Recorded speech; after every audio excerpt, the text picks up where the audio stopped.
Wyatt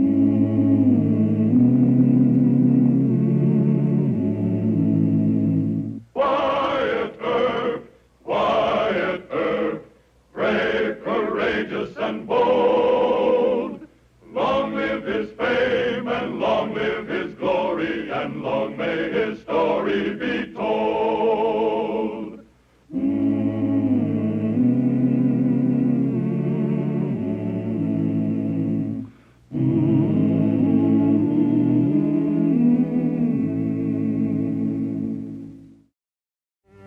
The killing of Skinner Smith, Lone Shark, Skinflint, and the most disliked man in Dodge City presented Marshal Earp with the strangest murder mystery of his career. Public opinion was all on the side of the murderer. People thought Skinner Smith deserved killing, and Wyatt found himself almost alone in his determination to solve the case. Well, we just want to see if Skinner's really dead. Too good to be true. Be a good sport, Mr. Gibbs. Let us in. Nope. Wyatt and Doc McCarty's in there. I got strict orders to keep all of you out. Now, why don't you move along? Get along. Well? Let's just say he died of heart failure. And good riddance. Doc? It was poison, wasn't it? I guess so. Well, this town loathed him. Skinner Smith had it coming. That's not for you or I to say. My job's to find out how he got that poison. Wyatt, can't you let it drop? Nope. All right. Here. I found it in his hand. Plug of chewing tobacco. The killer poisoned this? I suspect so. Just call it heart failure, save a lot of trouble. You can't do that. You're the coroner. Is there any way of testing this for poison?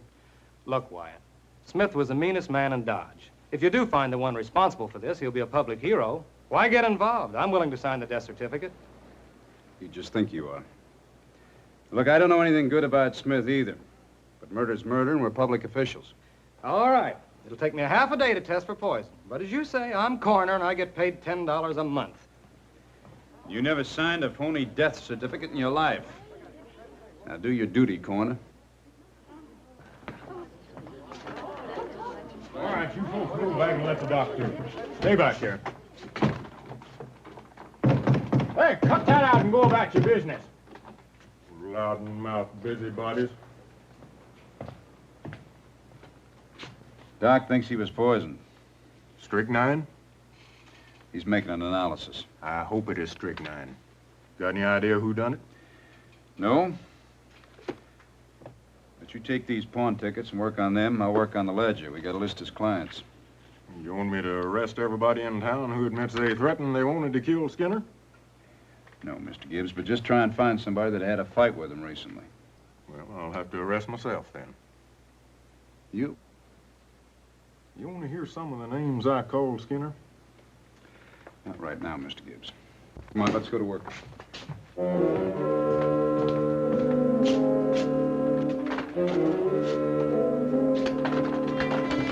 right, back up.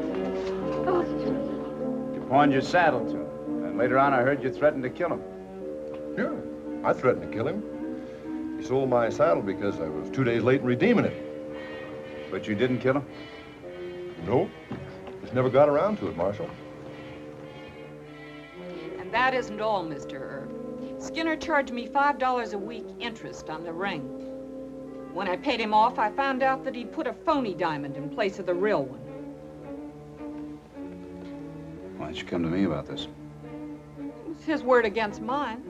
I figured that when my gentleman friend got in from the drive, he'd even things with Skinner. Yes, sir, I did say he ought to be shot. Why? He dug up an old note that he said, "Dear Miss Dora, may God rest her lovely soul," still owed him. I tore it up and slapped his face. Yeah. One of nature's noblemen, Skinner Smith. I wish you'd be practical. If you did find the man who did it, how would you get a jury to convict him? Well, that's their job, Mr. Kelly. My duty's done when I bring the murder to trial. Bad cess to you. That's Irish for hoping you never solved the case. Oh, I'll solve it. I'm stubborn that way. Thank you, Mr. Kelly.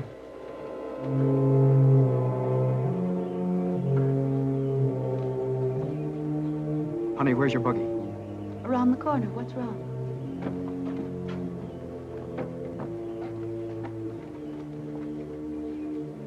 there's no one here, you can tell me now. I've saved enough money. Why don't we get married? That again. Yeah. Only this time, I've got to get out of town, Janie. Clark, you're not in any trouble at the bank, are you? No, of course not. It's... Well, I'm asking you to trust me, Janie. To marry me now, today. Clark, you know that's impossible. Grandpa had another spell with his heart this morning. Grandpa. It's always Grandpa. He hasn't much longer, Clark. I'm the only one he has to take care of him. I'm sorry. He doesn't think much of me, but I'm right fond of him. Well, I don't defend Grandpa. He has some notions that I ought to marry a soldier or a fighting marshal like Mr. Earp. Clark, I love you, but you're going to have to be patient and understand. All right. I'll try. Not here, please. You better get back inside.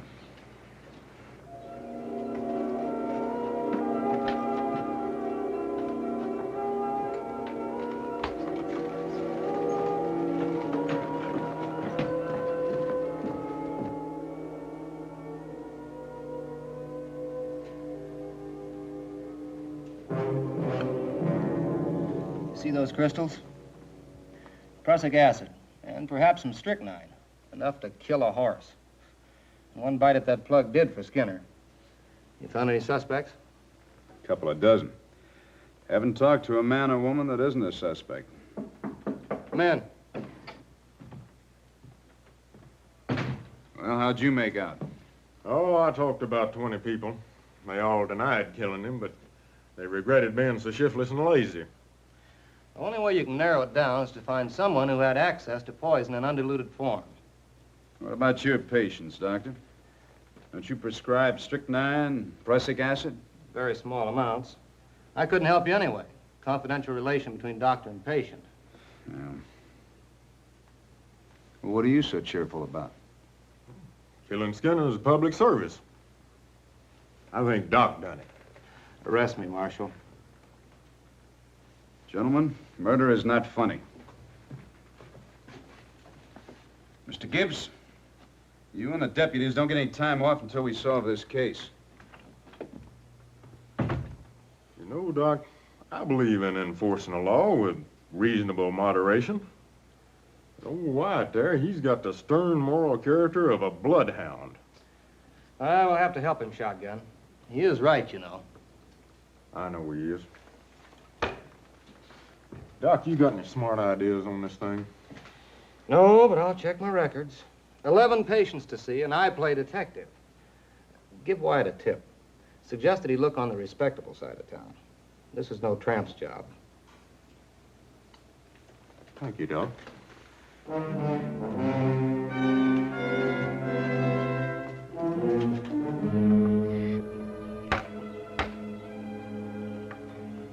Grandfather, you stop that right now. You know Dr. McCarty told you not to do any work. Oh, I've been a hard-working man all my life, and now I can't even fix a little chair. Now, don't you go giving me any trouble. I've had enough with Clark. He's still pestering you about marrying him? Mm-hmm. Well, if you're so set on it, go ahead. Well, I'm not, but I am worried. Hmm? Well, something's wrong with Clark. He's acting strange. He wants me to marry him and leave Dodge right away. Oh. It can't be that he's stealing from a bank. That'd take a certain amount of courage. Well, Clark has courage. Too much courage. Fush now. He is. He's been gambling. Euchre for penny ante. No, poker with some cattlemen in a back room at the Dodge Hotel. Maybe he did kill Skinner Smith. Grandpa, that's not a very nice joke. Nope. And I ain't a very nice old man. I wish Clark had killed him. I'd have more respect for the boy. Did you take your medicine today, Grandpa? McCarty's pap?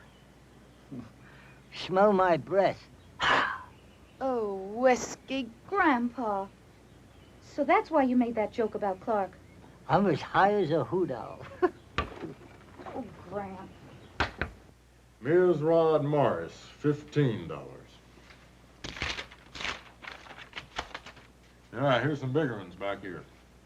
J.B. Olson, $175. Alex Griffith, $200. You think we're getting any warmer on this? Olson and Griffith, marked paid? Yeah, both of them. Well, let's start on the delinquent accounts. Those are the ones that Skinner might have pushed too hard. Look. Clark borrowed $50 from Skinner May 18th. Paid it back with $20 interest, June 3rd. Look at this one over here. Borrowed $100 from him a couple of weeks ago. Skinner's got him marked delinquent. I better have a talk with Clark. Well, don't do it at the bank. It might be a little embarrassing. No, I'll... Why, Mr. Hookham says Clark just left on the eastbound stage. He ain't checked the cash yet, but he's afraid... You watch the jail.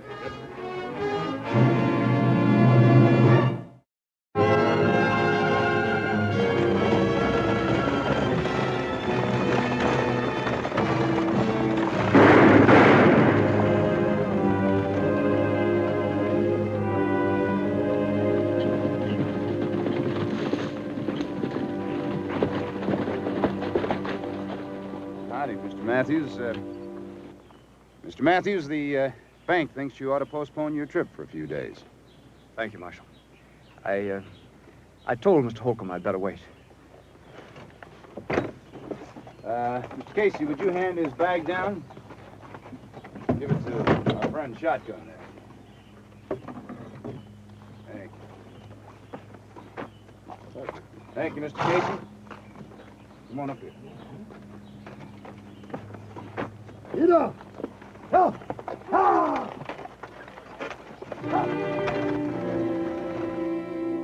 You lost a lot of money gambling? You couldn't go to the bank to borrow it where you work, so you borrowed it from Skinner Smith. Paid Skinner every dime I owe him, and with interest. Go on. Then he started blackmailing me. Threatened to tell my boss I'd been gambling. I didn't kill him. Well, I'm going to have to hold you. I know it. You better let me notify Miss Janey and Grandpa Logan. Oh, no, sir. Please. Well, they're going to find out about it anyway. You may need a lawyer. Do you think I killed him, Mr. Earp? Still haven't told me why you tried to run away. No, sir. I never will. Well, the law says you don't have to. Come on. Mr. Gibbs, I do feel you may need a lawyer. Mr. Gibbs, we're going to hold Mr. Matthews. Suspicion of murder. Put him in a cell by himself. Son, why don't you make a clean breast of the whole thing? Said all I'm going to say.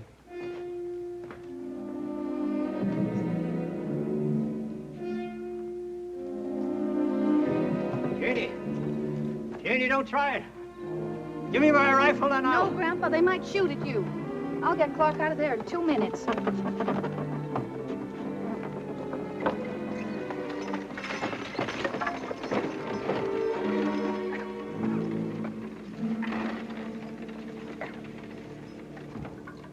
Hello, Wyatt. Hello, Doc. Well, you probably arrested the right man. Oh? Why do you say that? He was one of my patients. Under oath in a murder trial, I'd have to testify that he had access to poison. You missing any strychnine or prussic acid? I'm not under oath yet. Oh, I hate this business. Yeah, well, so do I. Maybe I can get him to confess. I'll have another try at it anyway. Thanks. You're so welcome.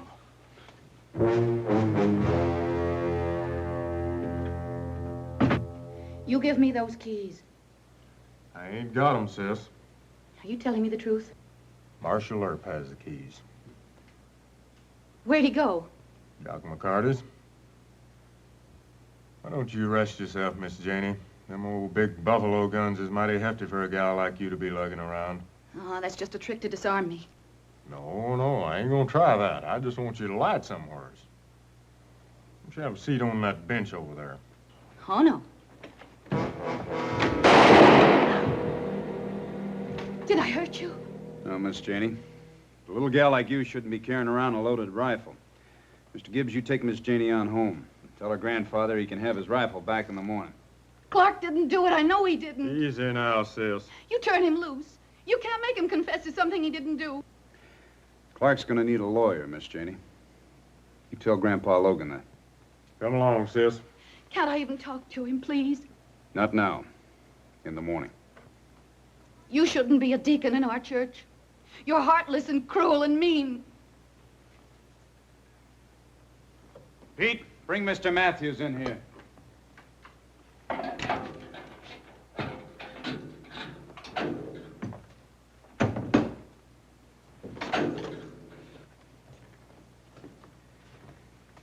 Pete, you take off. Yes, Marshal.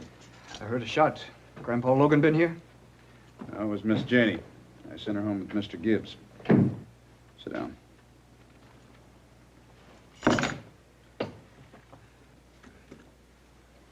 Mr. Matthews, I've advised the Logans to get you a lawyer. You had a very strong motive for killing Mr. Smith. I think I can prove you had access to poison. All right. You prove that. Why don't you tell me the whole story? I think Judge Tobin will be lenient. No, sir. You still don't want to tell me why you tried to run away, huh? Marshal, I've talked too much already. You trying to shield someone? Now, you just do what you have to do, Mr. Earp. Listen, why don't you confess and get this whole miserable business over with? I can promise you an easy sentence, maybe a parole. Judge Tobin will be here tomorrow. Look, what's the sense in forcing this to trial? Skinner Smith was a low-down, worthless character, but you put on me the burden of seeing that you're punished more than you should be. I don't expect you to consider my feelings, but what about Miss Janey? Don't you care about her? I'm sorry, Marshal. Can I go back to the cell now?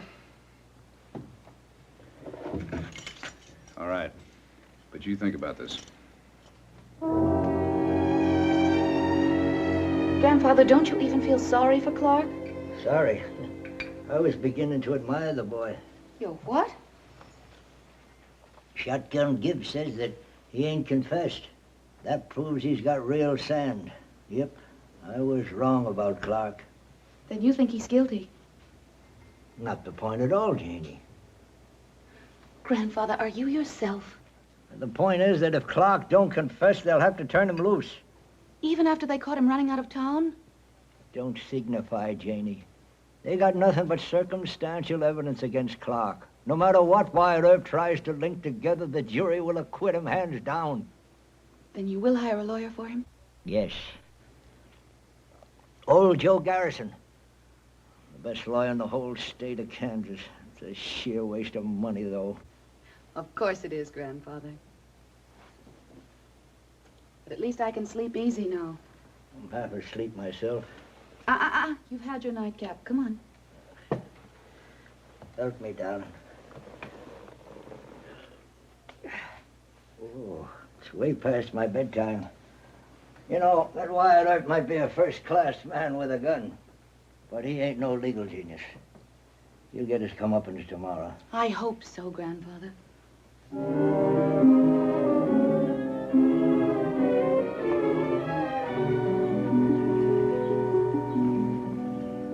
Well, morning, Judge. Howdy, Wyatt. I got a murder case for you. No? Well, who's the victim? Skinner Smith. That's logical. I warned Smith to leave Dodge months ago. Who killed him? Young fellow works over the bank, Clark Matthews. It's only circumstantial evidence, though. Well, let's go over and have breakfast and you tell me all about it, huh? Yes, sir. I link blackmail to the fact that Clark Matthews tried to run away, and the further fact that Doc McCarty admits that he had access to poison. Mm-hmm. So I'm going to have to ask you for a bench warrant charging Mr. Matthews with first-degree murder. Yes, I suppose you do. It's a sound circumstantial case, isn't it? If anyone but Skinner or Smith were the victim. You mean a jury may not convict? That's about it. Well, how about a change of venue to some other town? Well, I can't order that. Not unless you're willing to testify that the citizens of Dodge have made threats against you in the court. No, sir. Change of venue is customarily the right of the defendant, not the prosecution. No, and I have no case. Well, frankly, Wyatt, I don't even think you have the right suspect. How's that? Now, you suggested the possibility that Matthews was shielding someone. Hasn't it occurred to you that someone killed Smith to shield Matthews? Well, You said I could see Clark today. Yes, sir.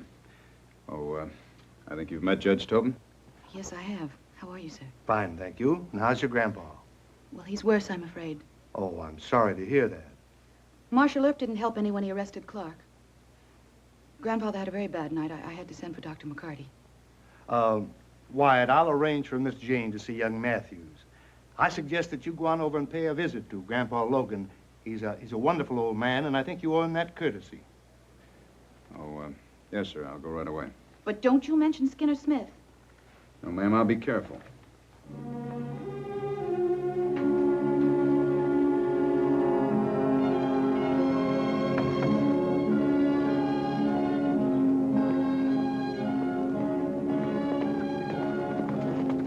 Howdy, Doc. Morning. How's Grandpa Logan? Not good. Not well enough to be questioned. I just stopped by for a social visit. Well, he hasn't got much time left. Day, week. Well, I won't stay long enough to tire him. Good.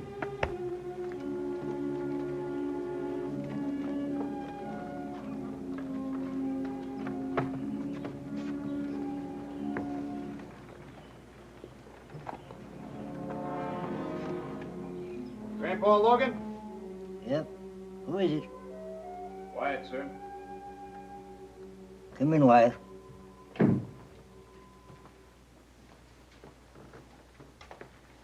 Howdy.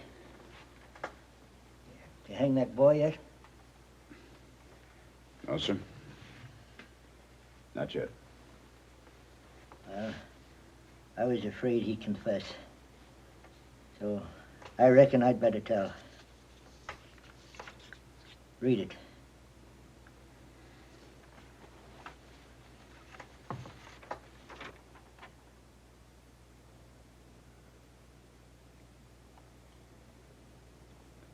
The doctor said it was prussic acid. Mostly strychnine. With some rattlesnake venom. Every time I went downtown, that Skinner would grub a chaw of tobacco from me. The other day I told him, take the whole thing. He took it. Yes, sir, he took the whole grub and chaw and tobacco. How'd you know Skinner was trying to blackmail young Matthews? No. That twisty skunk. He told me Clark had threatened him. I called that boy on the carpet, and I told him, you leave the killing to one who's poisoned coyotes and wolves. You fetch me my cane, Marshal. I'll go along with you. No, sir.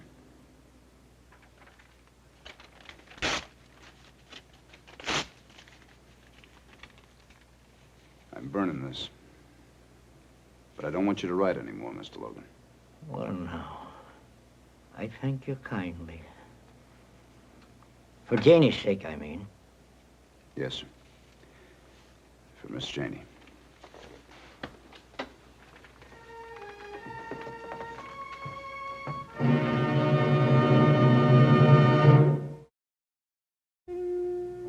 Shake hands with Mr. Earp. Thank you. After all the trouble he's caused, I certainly will not.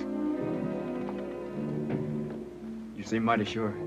Yes, sir, Mr. Matthews, I am very sure. Don't you tell anyone ever. This is a case for a good judge and a good lord. I'm just a deacon. Thank you, sir.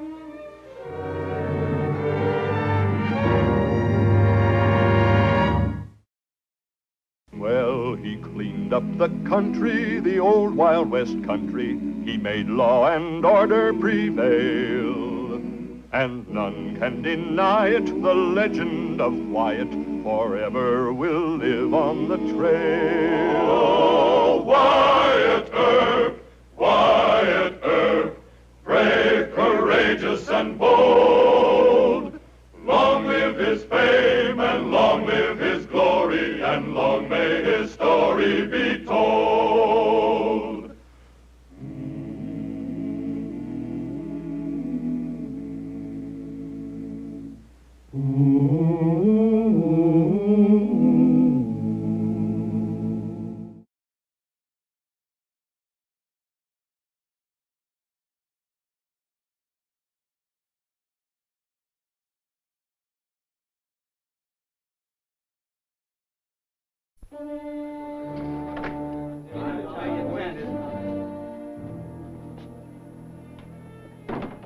Whiskey.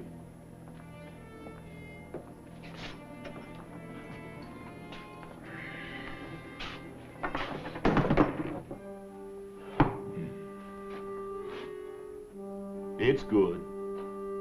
Better be. No fight. Now remember, they'll get you in the back room, start a poker game, accuse you of cheating, and try and shoot you in the back. Try? Who's going to stop me? Me. Against all these Arizona hoodlums? You better take another look around.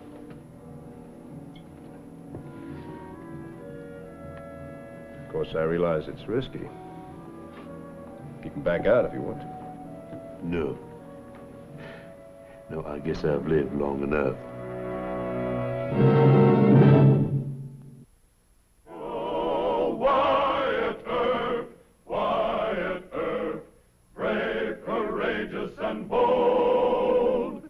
Long live his fame, and long live his glory, and long may his story be told. The Life and Legend of Wyatt Earp, starring Hugh O'Brien. When Wyatt Earp left Dodge City for Arizona Territory, he believed that his career as a peace officer was finished. He wanted to hang up his guns and earn a modest income as a rancher or a miner.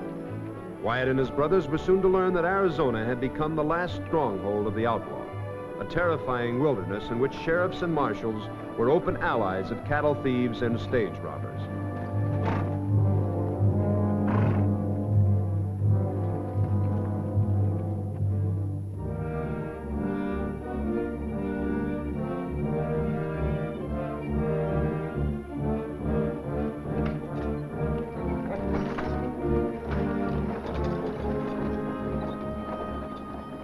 Hey there! Mind if I talk to you a minute? Is this the Earp party? I'm looking for Wyatt Earp and his brothers. What's your business? Hey, you must be Wyatt Earp. I've got your picture here with that long barrel .45. I'm Vic Bywater with Wells Fargo.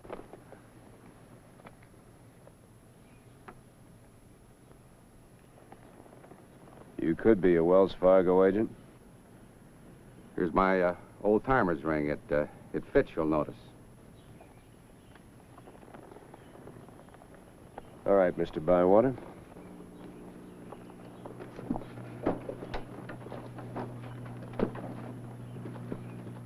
These are my brothers. Virgil Earp, Morgan Earp, our friend, Dr. John H. Holliday, Mr. Bywater. Howdy. I've ridden all the way from Tombstone. The company sure needs you back there.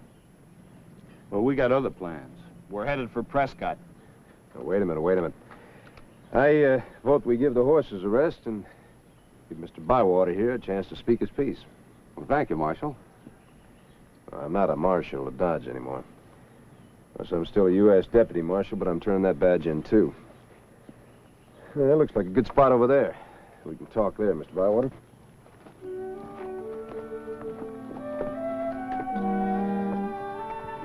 And you can't ranch in Arizona because the Clantons and other rustlers steal your cattle. Mining's not much good either. Road agents heist the ore and bullion. Fremont, the territorial governor, he doesn't seem to care much what goes on. Well, you're exaggerating a little, aren't you? No, Mr. Earp. If you think so, pay a visit to Bootjack's, the first town over the line. What's so tough about Bootjack? You ever hear of mysterious Dave Mather? Mather? Is he in Bootjack? Well, he runs the camp. Now, what's so special about Mather? I want him for murdering a man by the name of Mike DeGraff in Dodge City. Let's head for Bootjack, Wyatt. I want Mather, too. Now, hold on, Doc. We're heading for Prescott, remember? We're 2 days late now. My wife's going to be worried sick. Well, you go on and take the trail to Prescott. You and Morgan. Doc, go pick out a horse. Well, the company really needs you in Tombstone. Oh, Mather could wait. No, sir. DeGraff was Doc's partner. Mather shot him in the back. I thought you buried that star. It isn't going to take Doc and me long. I'll catch up with you tomorrow. But we've already got an undercover man in Bootjack. Now, he knows I'm looking for you to get you to come to Tombstone. Now, the company wants to give Mather enough rope, then we can close in on him. He's had enough rope. Look, it's no use arguing with him. Once his mind is set, that's it. Wyatt and Doc won't need any help in the two-bit hoodlum camp. Come on, let's push those wagons along. All right. Tend to it, Wyatt. We'll be crossing Apache country tomorrow. Yes, sir, big brother. I'll ride along with the wagons if you have no objection. What's the idea? You want the solemn truth?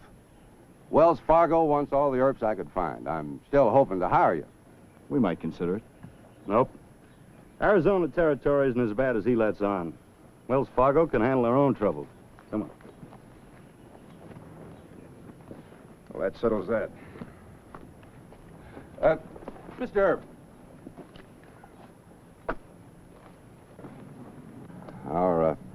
Our man in bootjack is Fred Dodge. He's a husky blond boy with an Apache tomahawk tattooed on his left forearm. He's a member of Mather's gang, so let him make the first move to help you. Right. Don't worry, we won't give him away. Good. You better check that bunt line with Virgil. Yeah, that's right. Mr. Bywater, could I trade you guns for a day or so? Of course. It's a company issue, but it's a good one. Thank you. Doc, I want Mr. Mather alive. You'll be lucky to get him dead.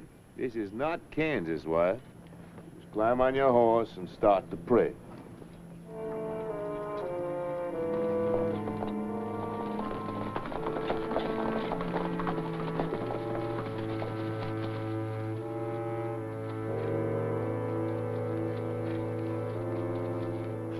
King of clubs. 10 of diamonds. You know, that tomahawk still bothers me. That? It's good luck for me, boss. Luck of cards ain't been so good lately. I got away from the Apaches, didn't I? Cut him.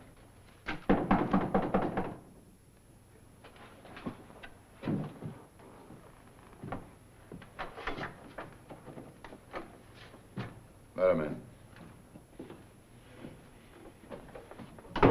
Dump it.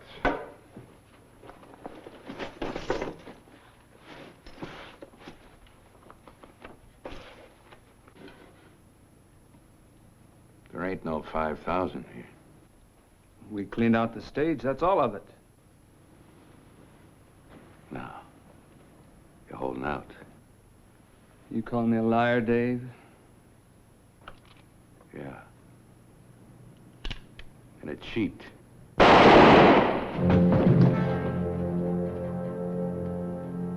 The other boys, I want the rest of that money. Yes, sir.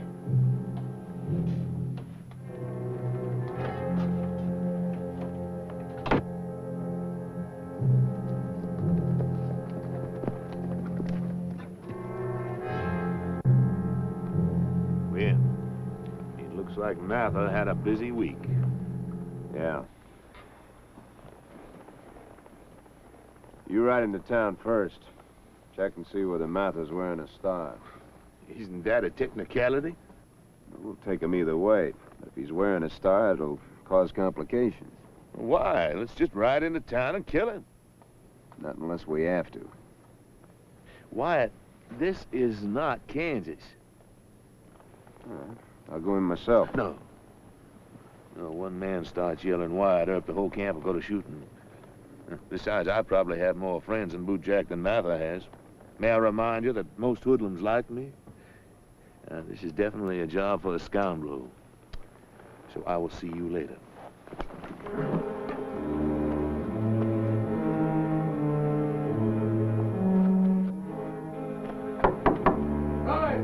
It's me, Whitey. Yeah? You know a Dr. John H. Holliday? Mm-hmm. He just rode into town. Alone? Yes, sir. He wants to start a faro game, he says. Uh-huh. Doc and me ain't exactly friends. All right, we'll run him out. No. Doc knows too many people. We gotta play this smart. Come on in. Hi, Doc. Hi, Doc. remember me, Slim Cunnicker, Amarillo. Hello, Slim. Sure, I remember I you. thought you'd be dead by now. Red Dog Connie. It's good to see you. Let's have a drink. Bartender, these are all fine friends of mine. I want to buy for the lot of them. Have a seat, Doc. Come on, Doc. I don't Sit mind if I down. do. Now, Red Dog, what have you been doing with yourself? You're looking real healthy. Oh, I've been around. There you go, Doc. Bartender, where is Dave Mather? Well, he's in and out. In and out. Well, I want to open a fair game here, and the boys tell me I should talk to Dave. Well, I got to get word to Whitey. He's Dave's right-hand man. I wish you would. I'd be mighty obliged. Thank you, Doc. Come on, Doc. Let me pour you a little drink. What do you mean, a little drink?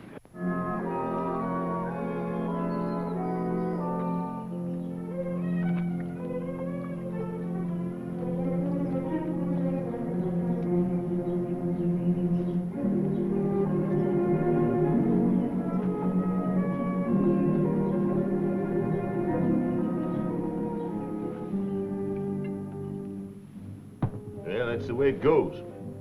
Now, my last dental case was a longhorn steer valued at $300. Took 8 men to chloroform that steer, and then I found out he had an impacted molar.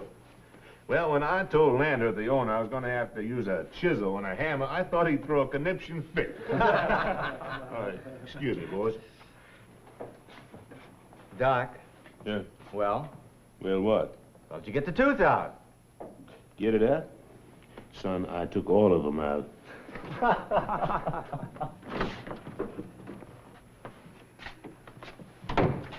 Just what do you want here? Well, nothing drastic. I just want to open a faro game, not rob the establishment. Martha doesn't like you. Take my advice and get out of town. What if I stay? Somebody will accuse you of cheating, and you'll be shot in the back. Well, that's right to the point. But why? We have enough trouble. And you seem friendly with a lot of the boys. Sounds logical. I know Martha. Get out of town. Well, I'll think about it. By the way, what name do you use other than Whitey? Just that name.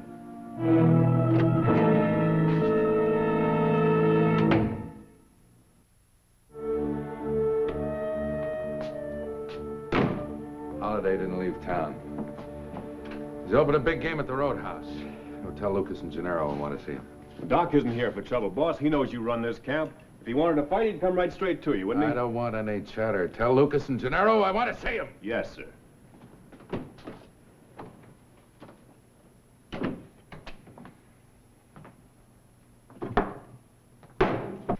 It's tough luck, Red Dog. That tray is unhappy for you. Wait a minute. I'm playing here, too, Doc. What's the matter, Slim? Aren't you losing fast enough? All right, it's a 6 and pay a 6. Well, you're finally getting lucky.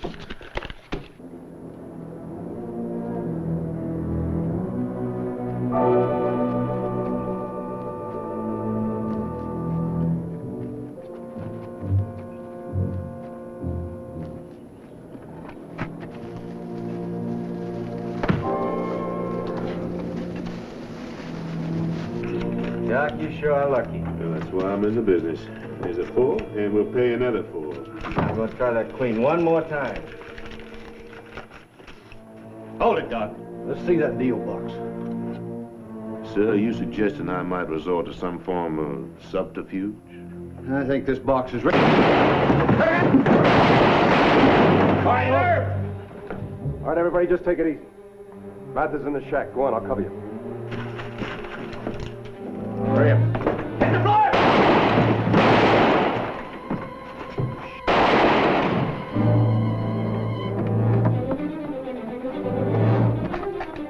He wants Mather. Come on. He's on the ropes around the place.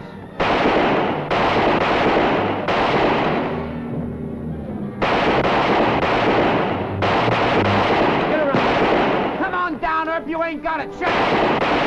Can you see him? No, he moved on the other side of the house.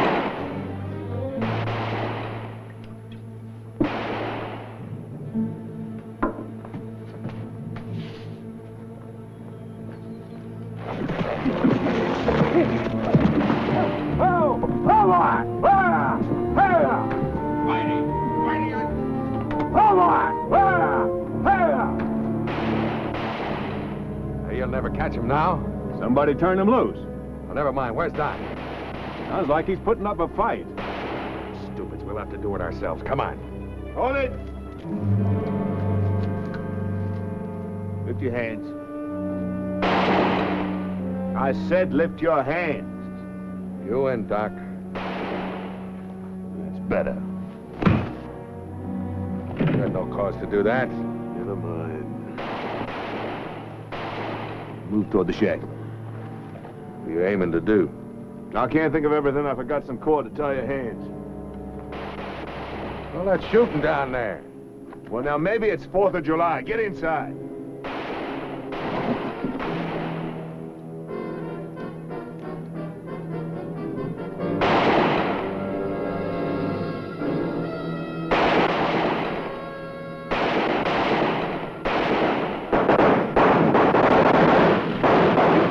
Come on! Sparks are flying in there. He'll set the place on fire!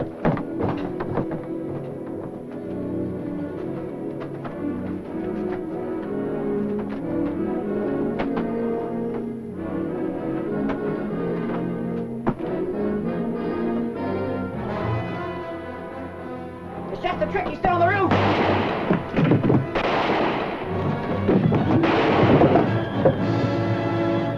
All right, you men inside there. You throw your guns out on the porch and come out with your hands up or I'm coming in after you.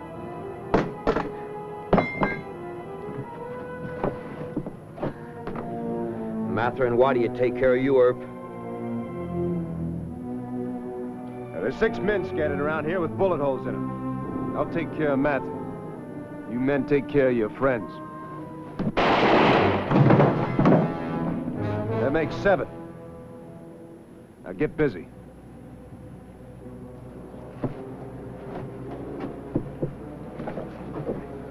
Kill him, Doc. He wasn't at Dodge with me. I won't kill him. Can't afford to. Cartridges cost almost a nickel apiece now.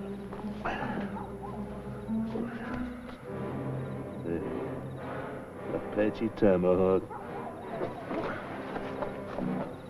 Nice fella. 2 of these men need a doctor. Now go find one and bring him here as soon as I leave town. If you don't, I'm liable to come back here, and then 2 of you won't need a doctor. Yes, sir. On your horse. You throw bullets around like a drunken millionaire. They had me cornered. Don't you ever do your own fighting, Mather? Doc ain't out of this yet. Shut up. I'm for hanging him right here in Bootjack. No, he gets a trial. Besides, I want him to think about that rope for a few weeks. You're too kind, Dr. Holliday. You're much too kind.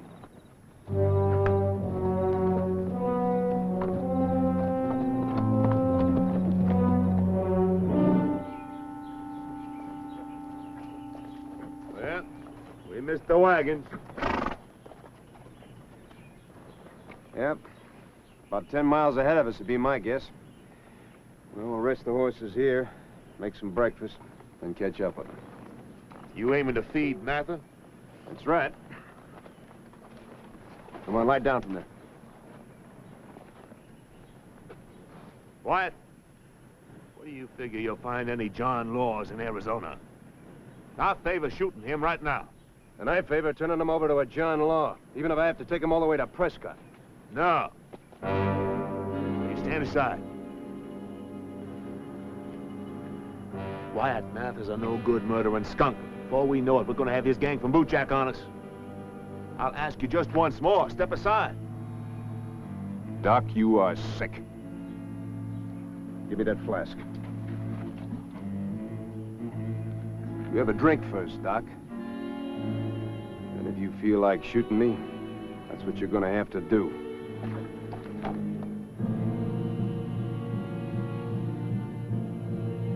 Why didn't you draw on me?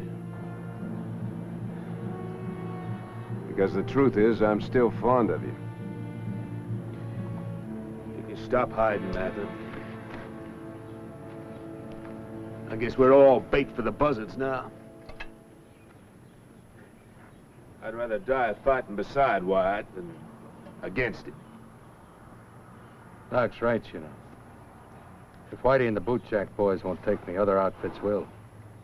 There ain't no law in Arizona, Earp. Yeah, I'm commencing to find that out. But at the moment, I'm concerned about brewing some coffee.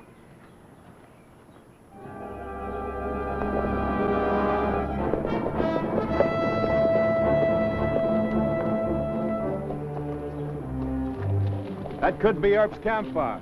Now, let's get one thing straight. I want a chance to talk some sense into Earp. He's a bar Johnny Law. He'll never be nothing else. Sure. But Earp and Doc Holliday could kill Dave before we got close. Now, how about it? You want Mather and some of us to get killed? Or do you want to try to make a deal first? That makes good horse sense to me, Whitey. I'm with you, Whitey. All right. Now, fan out, and I'll do the talking.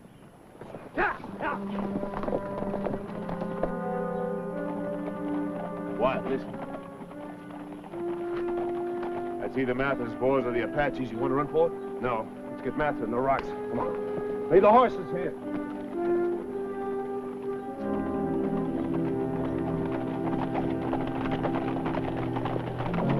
Hold it! Hold it!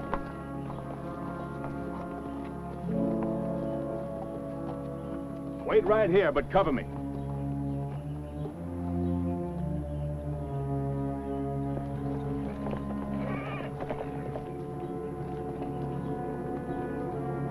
Hey, Earp!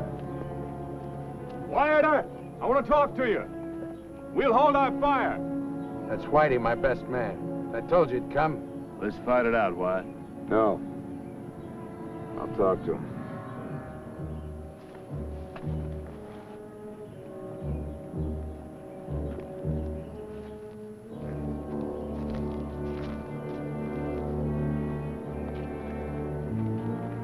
Marshal Earp?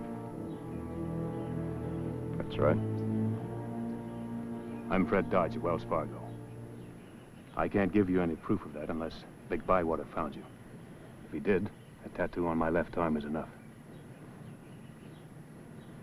He found me. Good. Then I can give it to you straight. You're never going to get Mather to a jail, and you'll be dead within the hour if you try. I'm sorry, but you'll have to turn him loose.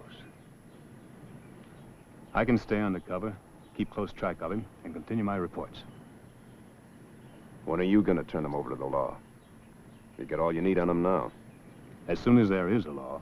Right now, a handful of Wells Fargo agents can't do very much.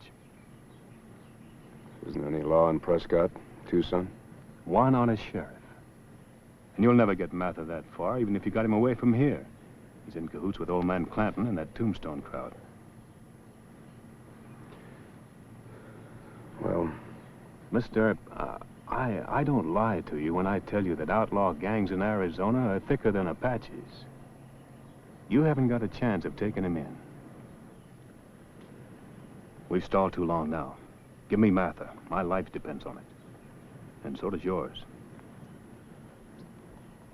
All right, I'll turn him loose. Hold your fire! He's turning Dave loose!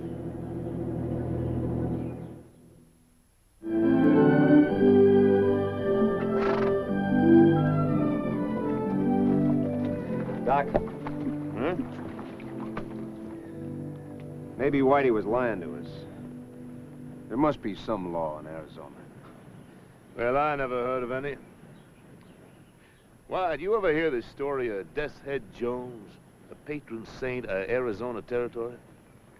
No? Well, they tried to hang Jones 3 separate times, and each time the rope broke. Fourth time they tried to hang him, the devil appeared on the gallows. Oh? Devil said, boys, there ain't no sense trying to hang Jones again, 'cause I don't want him. Just send him to Tombstone, Arizona.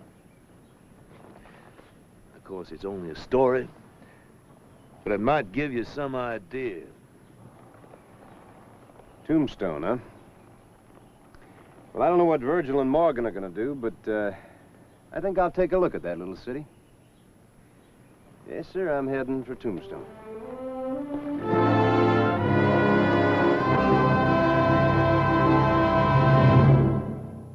Well, he cleaned up the country, the old Wild West country, he made law and order prevail. And none can deny it, the legend of Wyatt forever will live on the trail. Oh, Wyatt Earp, brave, courageous, and bold. Long live his fame, and long live his glory, and long may his story be told.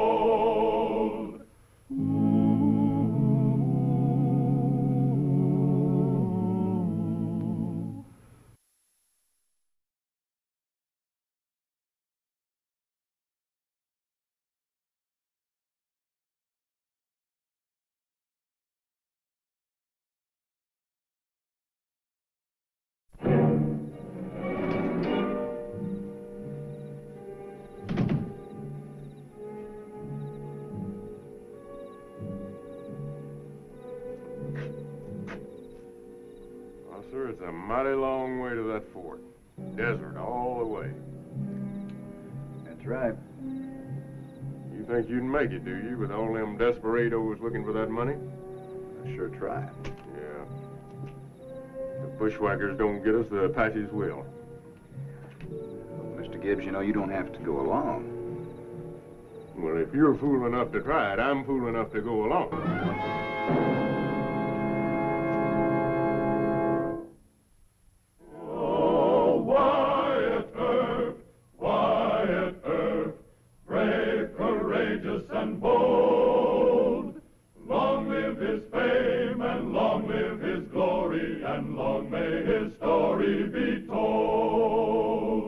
The Life and Legend of Wyatt Earp, starring Hugh O'Brien.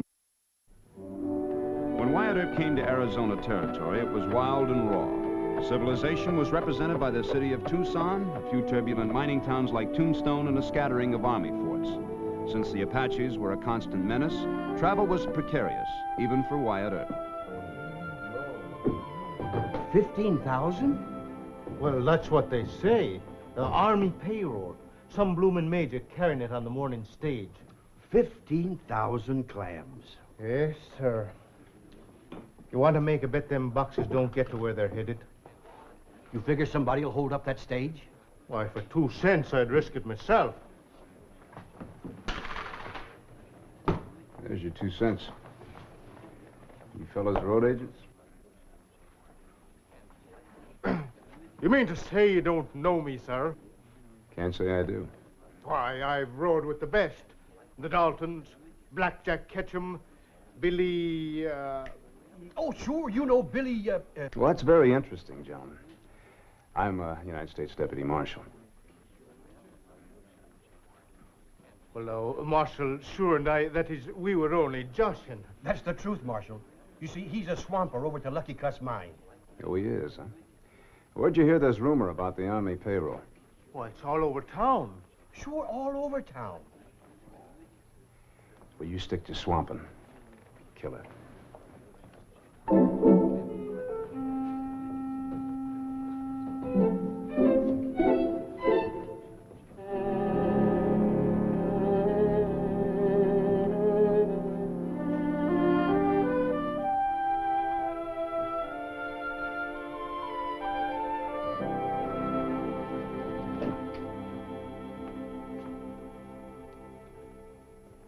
Howdy. I'm Major Fletcher, Army Paymaster. You Wyatt Earp? That's right, sir. Glad to meet you, Earp. Heard about you. I just heard about you. Oh, that's so? Yeah, rumor has it that you're carrying $15,000 on this morning's stage. Army payroll. Well, I don't know how it got out, Marshal. That's why I'm here. I got 3 months' pay for Fort Breckenridge, and I'm concerned about it. I don't blame you. I've also heard the talk around town that the stage may be held up. As long as you could be sure it was only talk. Well, I've got one man riding shotgun, but I'd rather have 2. I came to ask you to help. Well, Major, I can't leave Tombstone. I'd sure appreciate it if you'd go with me, sir. All the way to Fort Breckenridge? Well, we'd leave the stage at Benson and then ride out across the desert. It'd take 2-3 days, but it's government business. Why don't you have the cavalry meet you at Benson? They're too busy. Always on Apache lookout. 50 miles across open desert with $15,000. I'd sure enjoy your company. All right, Major. I'd like to talk to my deputy first. Have him meet us at Benson with some horses and mules. Good. Stage lows in 10 minutes. I'll be there. I sure appreciate this, Mr. Earp.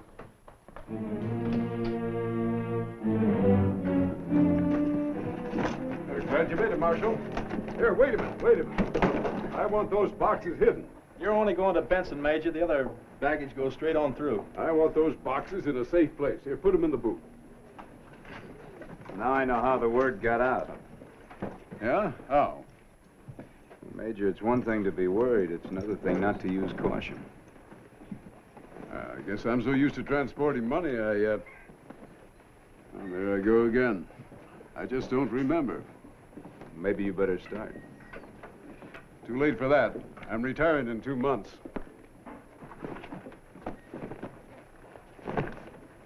Who are the passengers? Well, the boy's going home to New Mexico. The lady? She's just passing through, you might say. Came from Tucson. What about the other one? Rode in last night on the stage. Probably the only man in town. Don't know what's in these boxes. Port!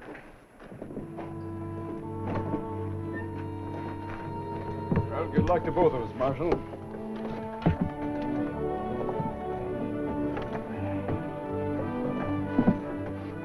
May I? Sure.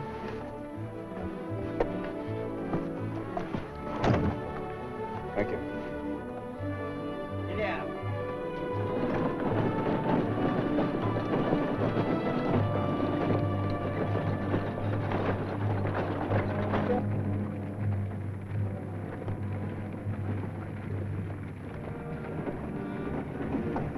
You think there will be trouble, senor? Might be. You carry a gun? No. What about you, sir? What's that to you? I want to find out how much we can count on if we're attacked. Defending government money is your job, not mine. That tells me what I want to know.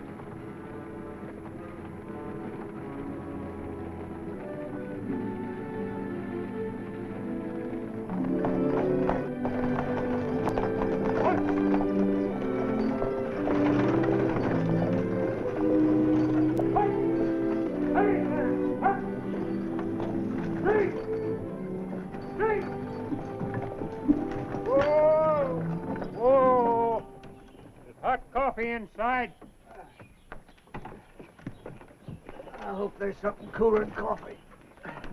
Or stronger.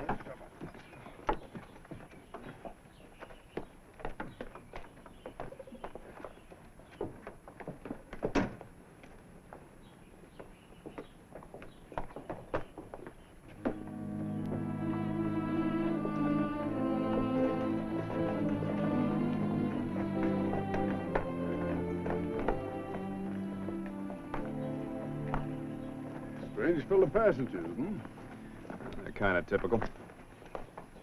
Not suspicious of any of them. I'm more worried about road agents. You don't seem to be very worried, though. Oh, I'm used to this. How long you been a paymaster? Almost 10 years. 10 years. It's a long time for one assignment. The Army usually switches the officers around. I thought administration would lead to faster promotion. I was wrong. More coffee? No, thanks.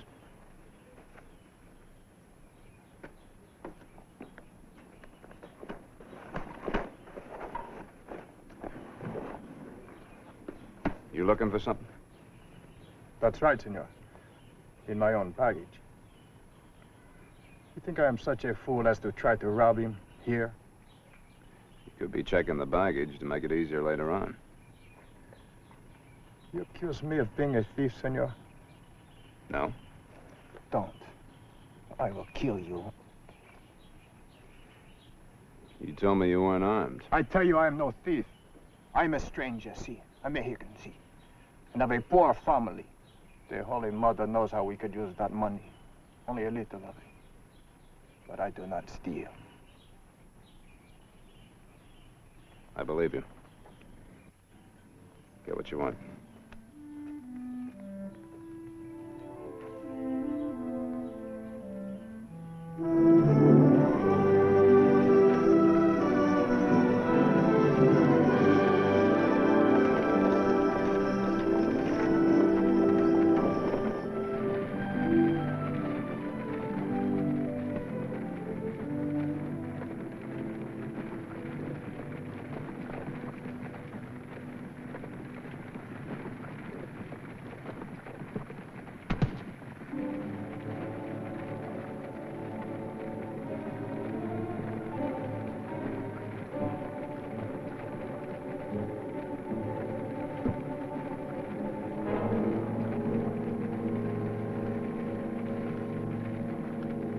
Thanks, honey.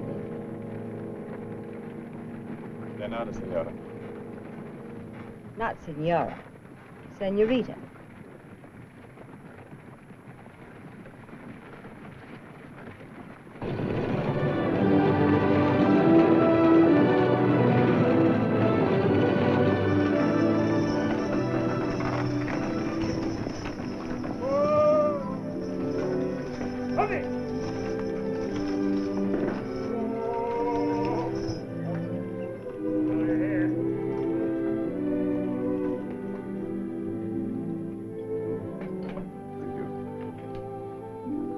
Would you like to sit here, Major?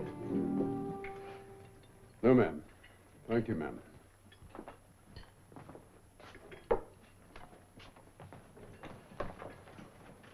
Mind if I join you? Oh. Marshal. Sure, sit down. Thank you. You do much traveling? A girl like me gets around, as you know. As I know? Marshals, always hounding people. I take it you don't care much for marshals. Well, I found there are two kinds of lawmen. The ones who won't give you a chance, and the ones who will. For a consideration. Which kind are you, Marshal Earp? Well, you won't have any trouble with me. That is, of course, unless you plan to rob the stage. Maybe you'd talk different if I'd stayed in your town. You didn't stay. That's right. I didn't. I'm heading back east now. I'm going to start over. It's not too late. It's never too late. I'm getting out now. Not 1 minute too soon. I hope it works. It will.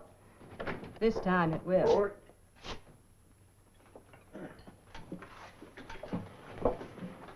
Starting our last stretch to Benson. Yes, now or never. All right, Mr. Ketching-Swollen.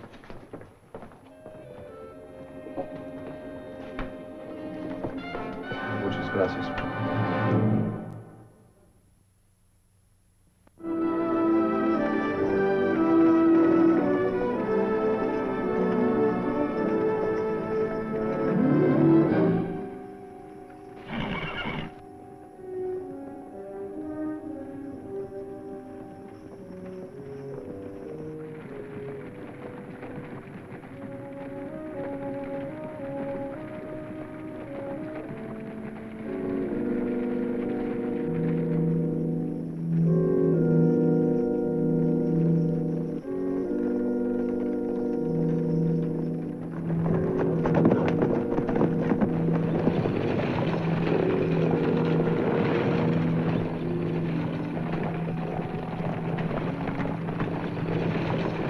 Marshal!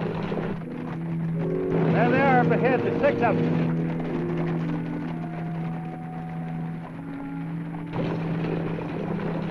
Think we can get through them?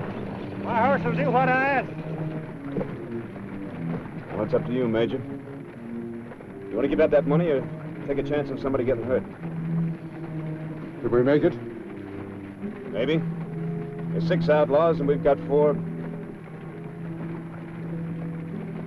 3 guns. Don't worry about me. All right, make a run for it. All right. Surprise will be in our favor. All right, we're going to try and run through them. Just slow down, make them think we're going to stop. When I give you the word, give the horses their head. Yes, sir. Major, you take that side. Don't fire yet. Get down.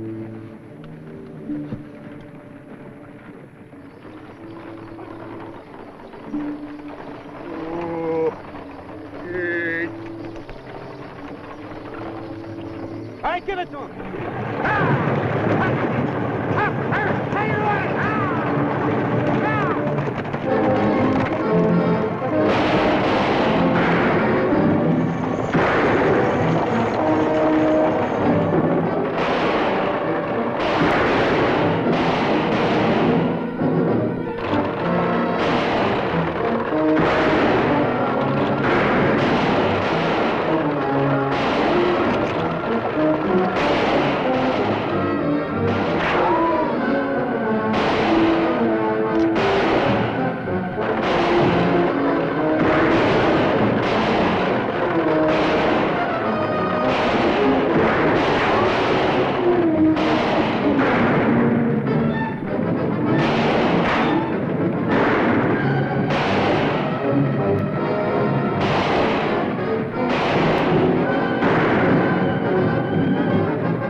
They're giving up.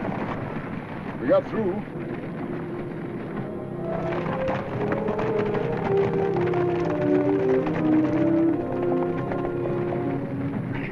You all right? Sure, I'm fine.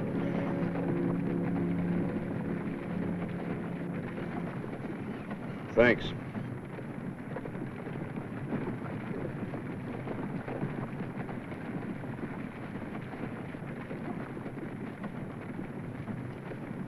How far are we from Benson? About an hour. It's an overnight stop. We better stay there. Why?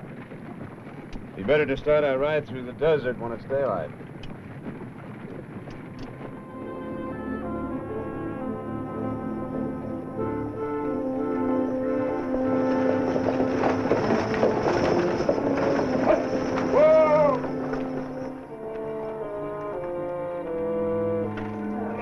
Muy buenas noches. Pásenle, bienvenidos todos. Thank you. Ya venían algo retardados, ¿eh?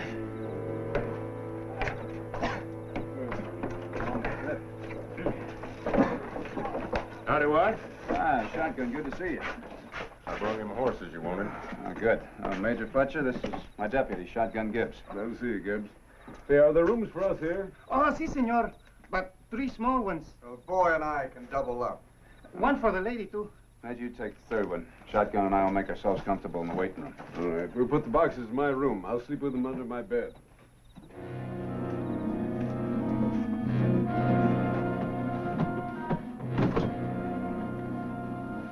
Sure you wouldn't like me to watch over them? Oh, they'll be safe there. He'll be right outside the door. Well, They're my responsibility here. I'm the one who'd stand court-martial. Oh, thanks. You say you're 2 months from retirement? I said I was up for retirement in 2 months. Haven't decided about it yet. Retirement pay isn't much, you know. Of course, I'm alone. No family to support. Well, after all these years in the Army, think you'd like being a civilian? I don't know. Why? Just wondered. Good night. Good night.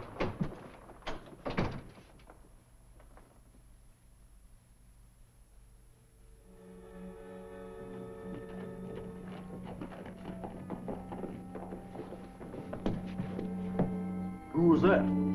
I don't know. Come on. Major Fletcher? Major Fletcher?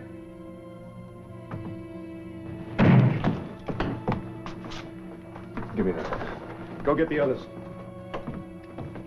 Garcia! Come and run!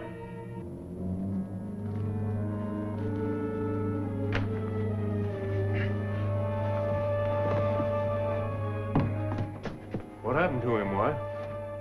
I don't know. Must have come in the window and sandbagged the major in his sleep. You get the money? Yeah, both boxes. What happened? Where's Carp? His gun. He must have got up in the dark and slipped out his window. Yeah, slipped in that one. Hasn't got too much of a start. Let's go get him. Oh, wait a minute. You can't trail a man in the dark here. Wait till dawn. Give him 2 hours head start. Give me my boots. Ay, esto nunca nos había pasado aquí antes. Venga, esto también.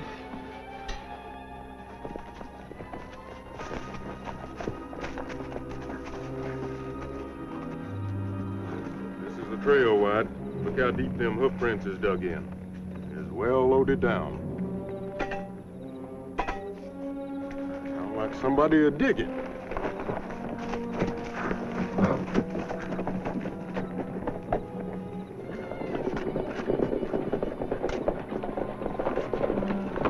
Put up your hands, Mr. Clark. No, Major.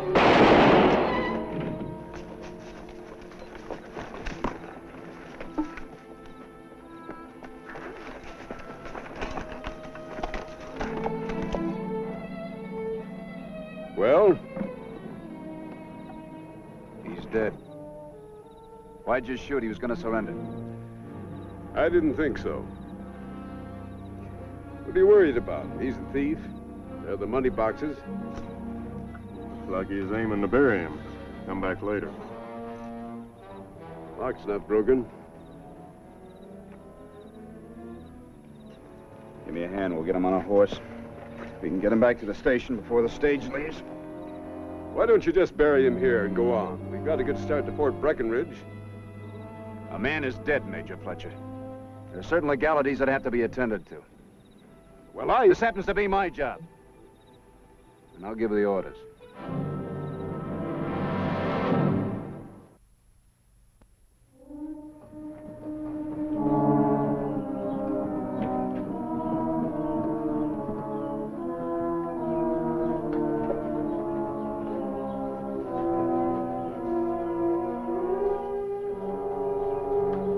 Ayúdame.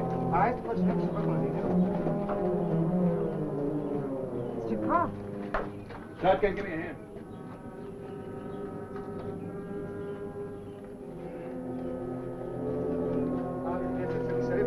Give me a hand. Ayúdame.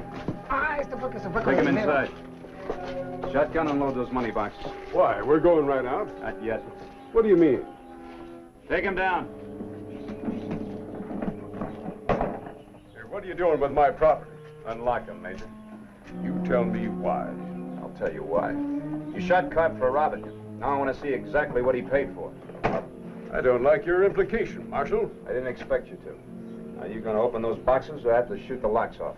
Those are government property. And I'm a United States Marshal.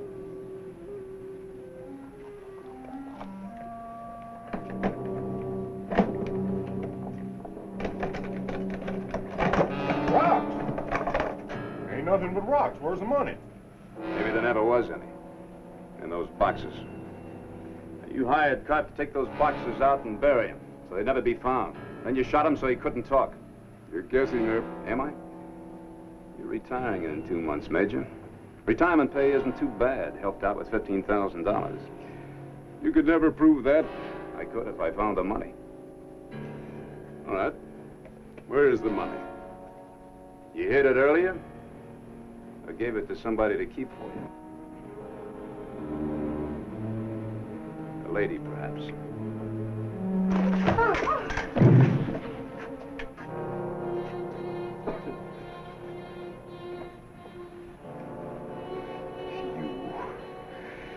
If it hadn't been for you, it would have been easy.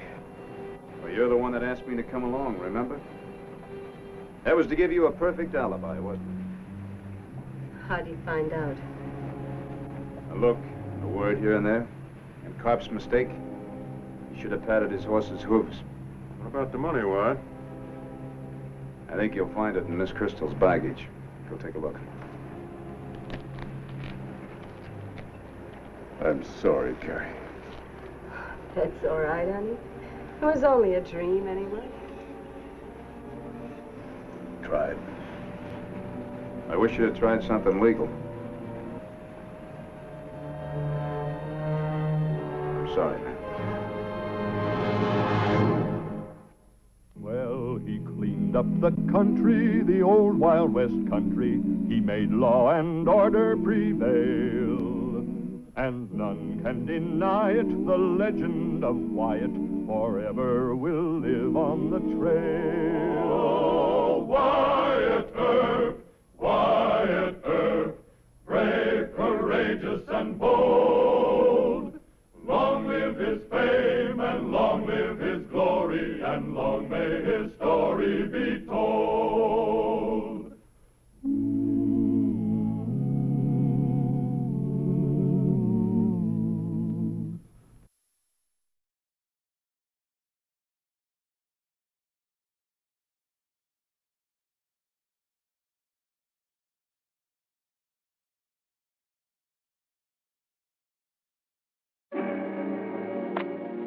So, you call yourself the sheriff of Cochise County?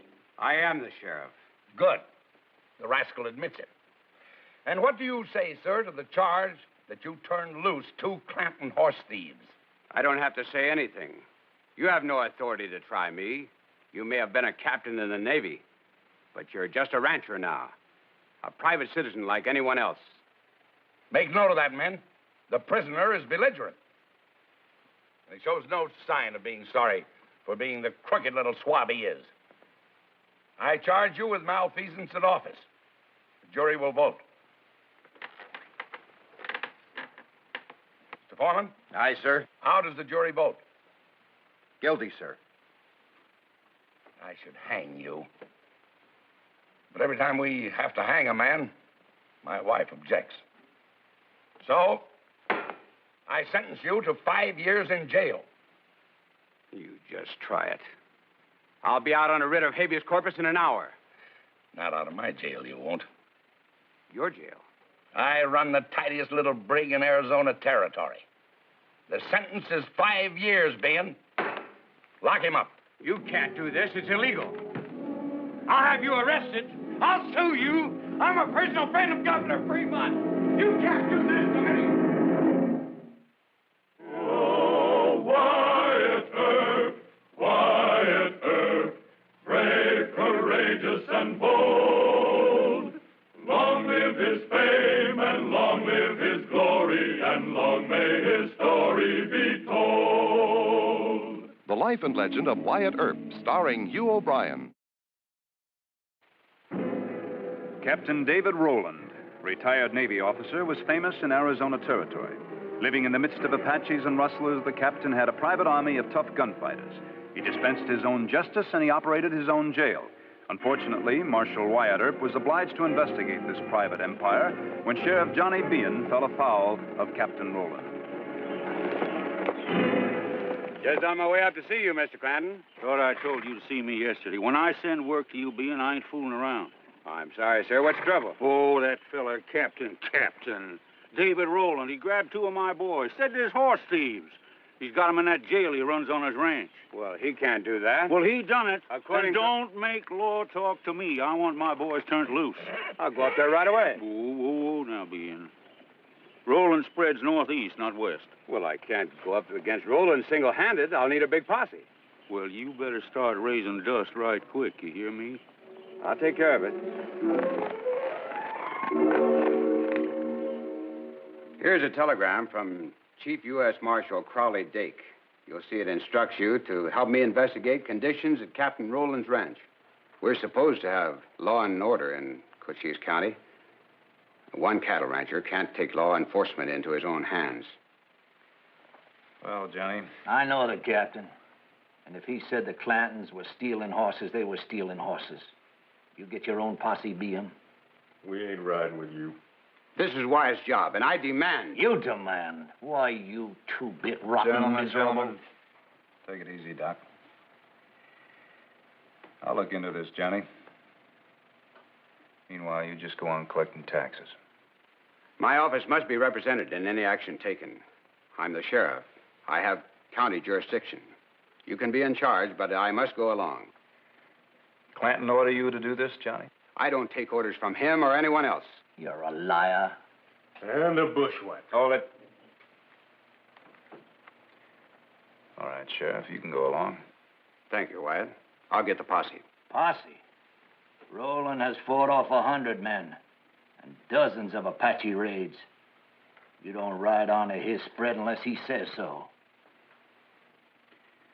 I think Doc's right. Just the four of us.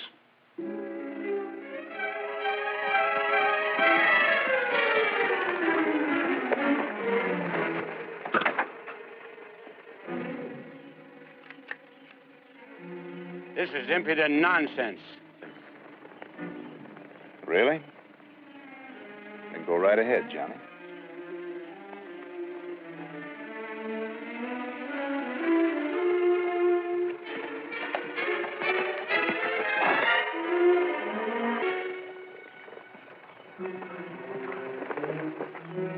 Howdy. Howdy. I'm Marshal Wyatt Earp from Tombstone. These are my deputies. He's Sheriff Bean. I guess they're Johnny Laws, all right. Does the captain know you? You'll know me. I'm Dr. John H. Holliday. You ride ahead and ask the boss. You all follow me at a walk. On account of the boss don't like dust.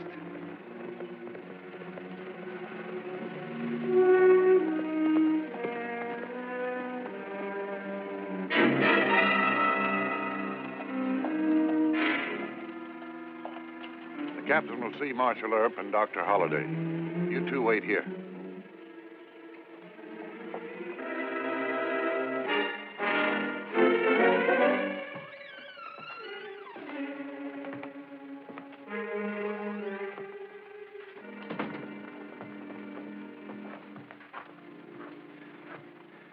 Lovely home. Mm-hmm. Wyatt, you better stand till he tells you to sit down. Might get riled, huh? He was chief of staff. Good old Navy. At ease, Doc. Hello, Captain. How are you? Hi. I'd like to present Marshal Earp. Very happy to know you, sir. I've heard about you, Marshal. Sit down, sit down. Manuel, refreshment. Now then, tell me, what can I do for you? Well, the legal point is, Captain, that horse thieves should be tried in a duly constituted court of law. That's the complaint against you by Sheriff Bean. Bean? Sheriff Bean's a scoundrel. Hand in glove with old man Clanton. Here, here. Well, now, that may be, but the Chief U.S. Marshal's office has ordered me to investigate. Nothing to investigate, young man. I caught two Clanton's men on horses with my brand on them, and I threw them in jail. I could have hanged them. Captain, you are not a judge. You have no right to operate a jail. Blast it all, Doc, I don't... Since when did you start wearing a star? The last time I saw you, we were in that wild poker game over at Amarillo. I've fallen on virtuous days. This is not Tombstone, Marshal. I am the law here because there is no other law. I don't see any point in arguing. The discussion is closed. What discussion, David? Well, it has nothing to do with you, Matty. You know how I dislike those rough Navy tones of yours, my dear. Oh, I'm sorry. I suppose I must introduce Marshal Earp and Doc Holliday. Of course. How do you do? How do you do, ma'am? Wyatt Earp? Yes, ma'am. Why, you're the famous marshal that's trying to clean up that dreadful Tombstone camp. A reliable young man, David. He wants me to give him those two Clanton horse thieves. Well, give them to him and good riddance. Costs a fortune to run that brig, as my captain calls it. Well, the captain shouldn't have to feed prisoners. She feeds them. Good cowhand rations. I'd give them bread and water. Will you gentlemen excuse us? This is a command decision, and I want to state my case. Of course, ma'am. We'll wait outside.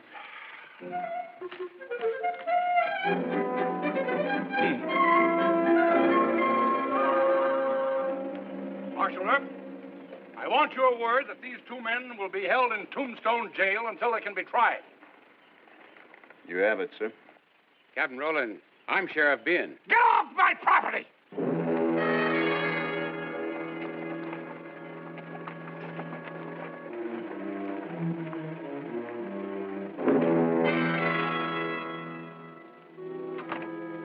Where's Earp? Out on patrol, he said. Holiday and Gibbs, they around? Doc's in a faro game over at the Alhambra. Gibbs is putting his mule to bed. Good. Here's writs of habeas corpus for the two Clanton men. Get 'em out. But, Sheriff, Earp ain't gonna like this. I don't care what Earp likes. You can't refuse to honor a court writ, can you? I guess I can't.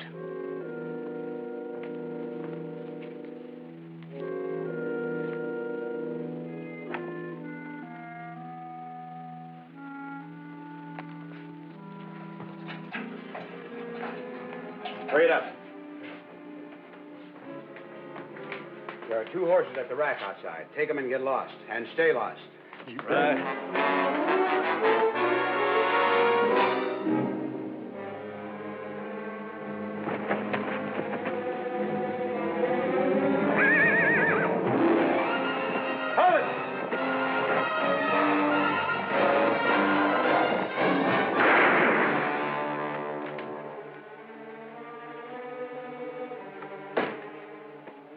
Turn those Clantons loose? Yes, I did. Dirty little dumb. Take your hands up! Be a good pistol whip and they'll straighten you out. Whoa, whoa, boy. Get him when you ain't so mad. You might kill the little weasel feeling like you do. You turn those Clanton hoodlums loose. You done that? Well, you... Get on out of here before I larrup you. Yeah. We might as well have this out right now. Me first. Go for that gun.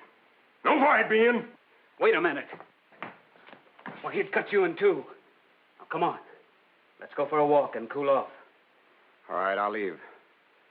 But I won't forget this, Earp. What are you gonna do with a feller like Ben? He's too smart to fight, and if you just killed him, they'd hang you for it. He knows that. He trades on it. You go find Doc. We'll try and track down those two horse thieves. Go on.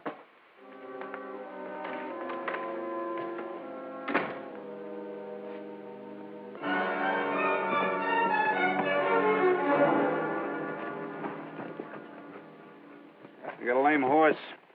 They won't get much further. I think I'll kill Ben. Yeah, maybe you could make it look like an accident. Now, stop that talk, both of you.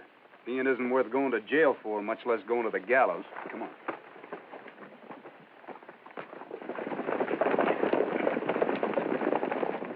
Hey, ain't that Captain Rowland? Yep. If I know him, he probably left twice as many guns just outside town. I wonder who he's after. Not me, thank goodness. Sheriff, you'd better slope out of here. Why? Captain Rowland. He's right outside the courthouse. And he's mad. I'm not afraid of that loud-mouthed ruffian. You forget I happen to be sheriff of Cochise County.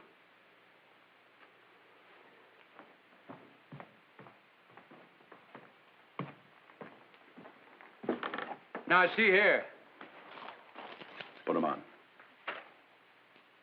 Put him on. You must be crazy. What are you going to do? I'm going to take you to jail. A good jail.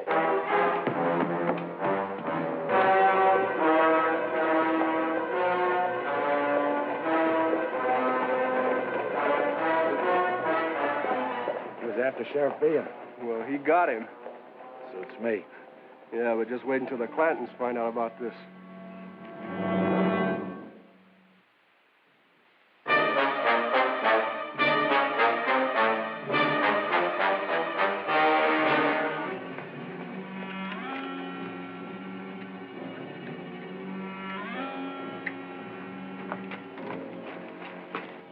This time, let Roland hang him. Sorry, Doc, I gotta take him back. After the captain's satisfied that we kept our word. You won't be able to release him again. Now they're my prisoners.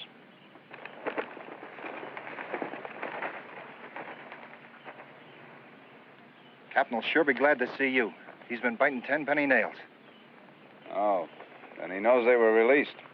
We got the word last night. He'll sure feel better when he sees you caught him. Let's shove off, huh?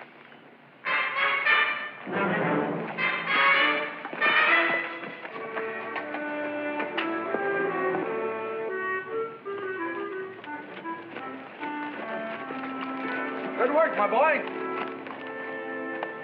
You keep your promises, I see. I tried to, sir. Bosun, lock him up in the brig. They can keep Sheriff Bean company. Bean? Here? Yes, here. I tried him for malfeasance in office. Found him guilty. Gave him 5 years. Oh, I gotta see this. Well, I'm sorry, Captain, but... This is no time for argument, Wyatt. Don't you want to see Johnny behind bars? We request permission to see the prisoner, sir. Permission granted.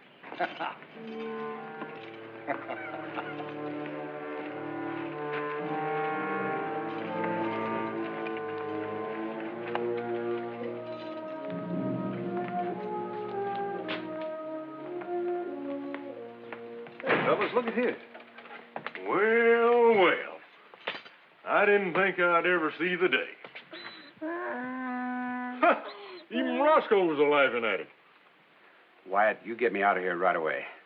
This is monstrous, illegal, and he can't do it. Well, now, I don't know, Johnny. You know, bars kind of become you. Fellas, don't you think he looks kind of good behind bars? That's right, Wyatt. It's kind of ultimate justice. That's enough horseplay. I'm an officer of the law. You tell that wild man that I'm to be released at once. At once! Well, I don't have any influence over the captain, Johnny. Isn't that right, Doc? That's right. I think we ought to leave him here, Wyatt. Wyatt, you see this letter? It's to Governor Fremont. If he has to send the army to get me out of here, how will that make you look? I'll see what I can do, Johnny. Come on.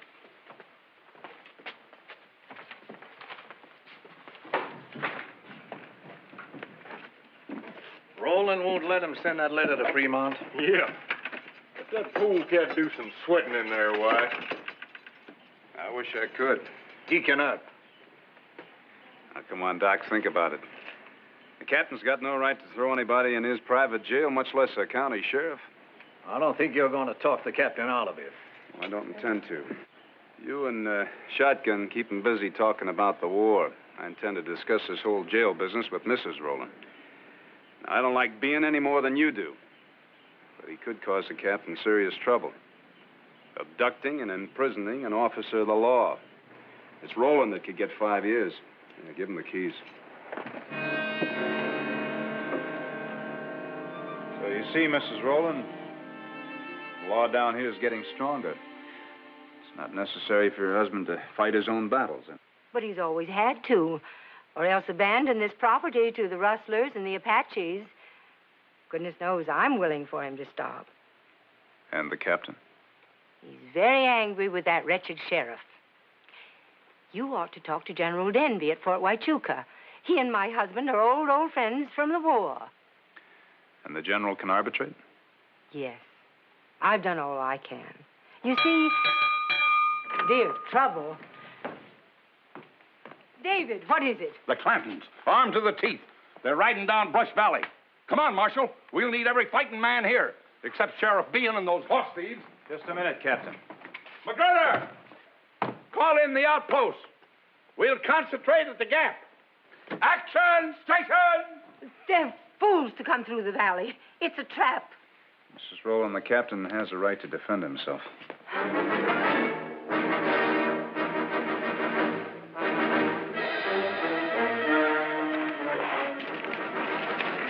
Papa, the boys don't think Roland will fall for it. You tell them to stop thinking.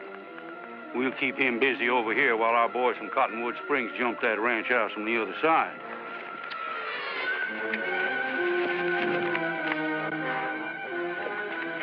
Captain. Aye? How well do you know old man Clanton? What are you driving at? Clanton's not foolish enough to ride into an ambush like this. I think he'll make his main line of attack someplace else. Maybe your ranch house. Nonsense. You ready, Bosun? Ready, sir. Just far enough. Ike. Ike? Yeah. Tell some of the boys to mosey into that clearing yonder, in front of that gap, draw their fire. Sure, Papa. Now just show yourselves, boys. When you hear bullets whistling, turn and run. Steady. Ready.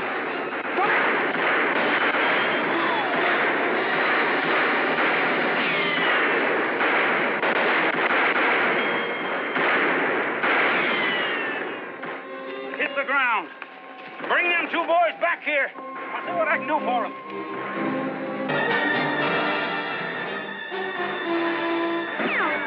Ceasefire. Blasted. That volley's wasted.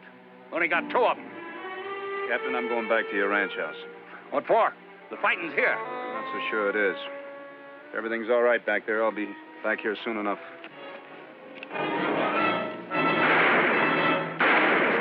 Come on, we're going to make a run for our horses.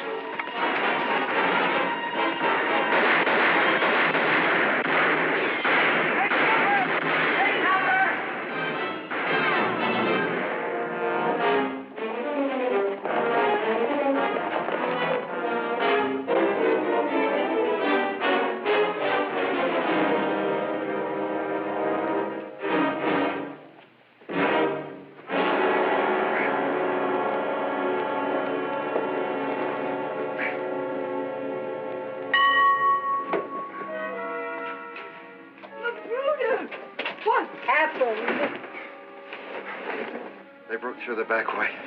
We've got to warn the captain. Ring the bell.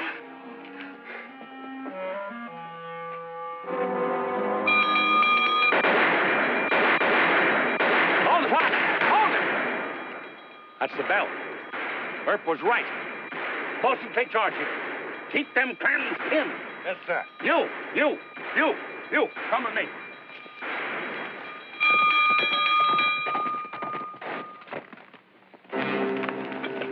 All right, get on.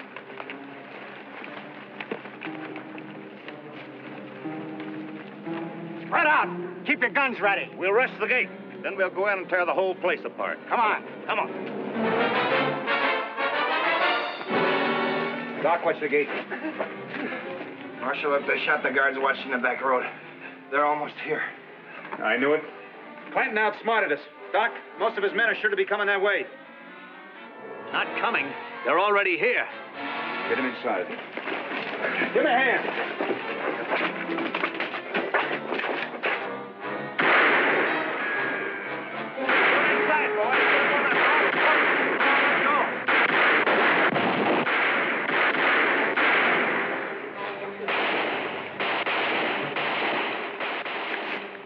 They must have got there, Ike. Let's keep them busy.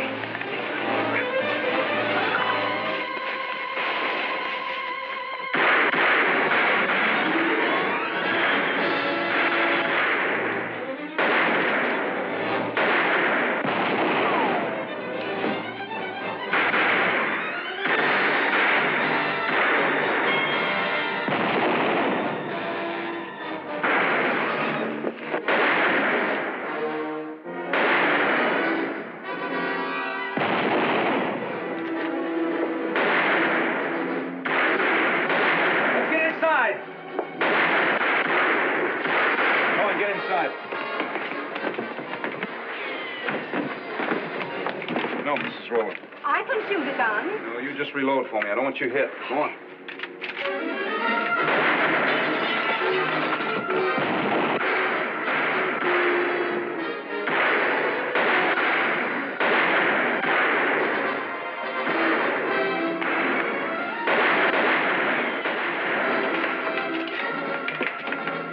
Surround the house, boys. We'll get them out. Come on. Hold your fire.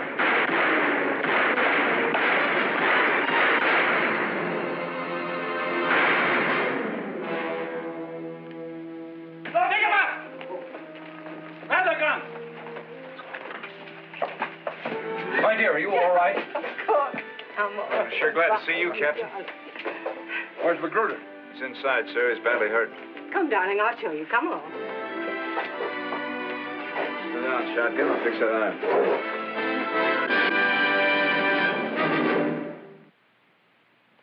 Well, he cleaned up the country, the old Wild West country. He made law and order prevail. And none can deny it, the legend of Wyatt forever will live on the trail. Oh, Wyatt Earp, brave, courageous, and bold.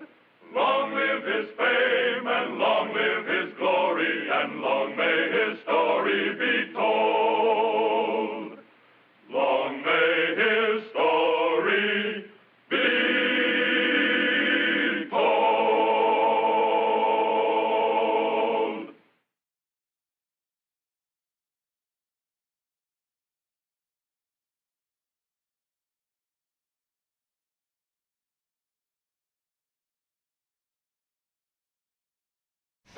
Come on, look at here. Hold on, place you got for it now. Oh, yeah. Get your bucket started. Get the right ball in it. Get right going.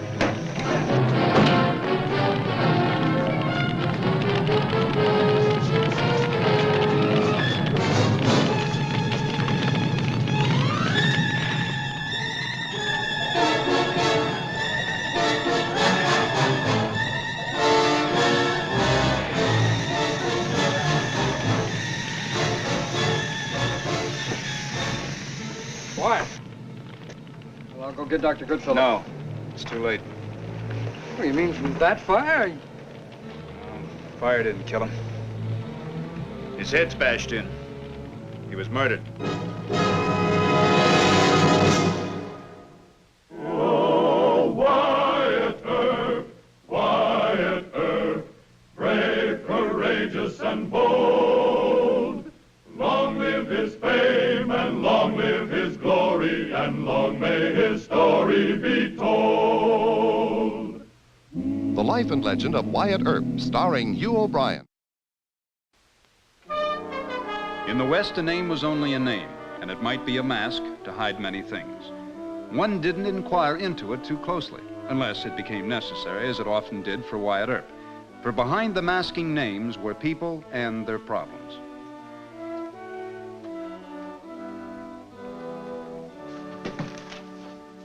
Hey, son, can I help you? Maybe, sir. I'm looking for someone. Oh, come on in, boy. Come on in. Sit down. Now, what seems to be the problem? I can't seem to find anyone in town that's ever heard of her. Oh, young lady? Yes, my fiancée, Miss Evangeline Murphy. Evangeline Murphy. She live here in Tombstone? You've never heard of her either. I thought maybe at the newspaper office. Well, now, wait a minute, son. I don't know everybody in town, especially if she happens to be new here. Well, she's lived here for years. Came with her father. And he was killed in the mines. Murphy, huh? Are you sure? Well, yes, she wrote me from here not more than a month ago. What'd she look like? Well, I have a picture of her. She sent me in one of her letters.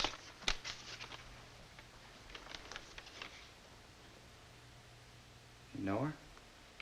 Yes. So does everybody else in Tombstone, but not by that name. This is Evie Marlowe. Evie Marlowe? Maybe the best-known saloon singer in these parts. Certainly the prettiest. Didn't you know about that boy? No. You say this is the girl you're engaged to?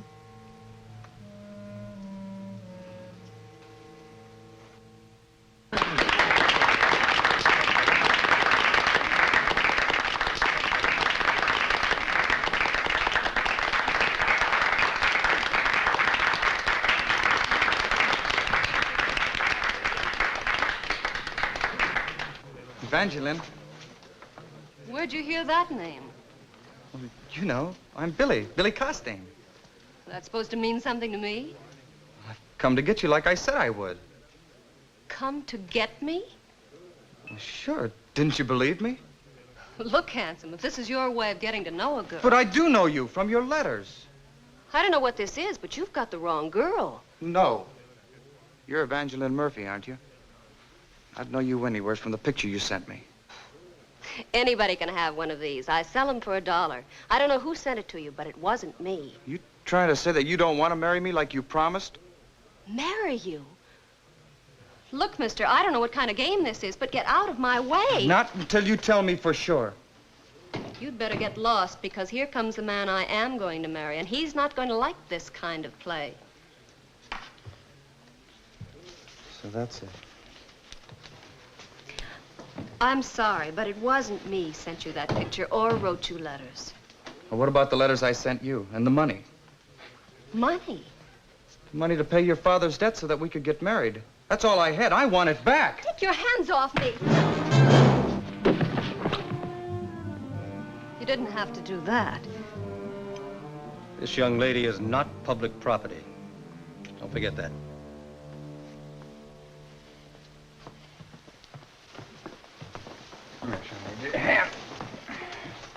Sit down.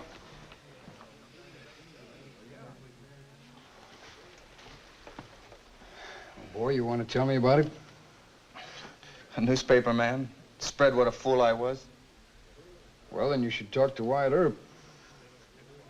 Wyatt Earp? He's the marshal in this town. This is nobody's business but mine. I'm begging your pardon, sir. Not yours.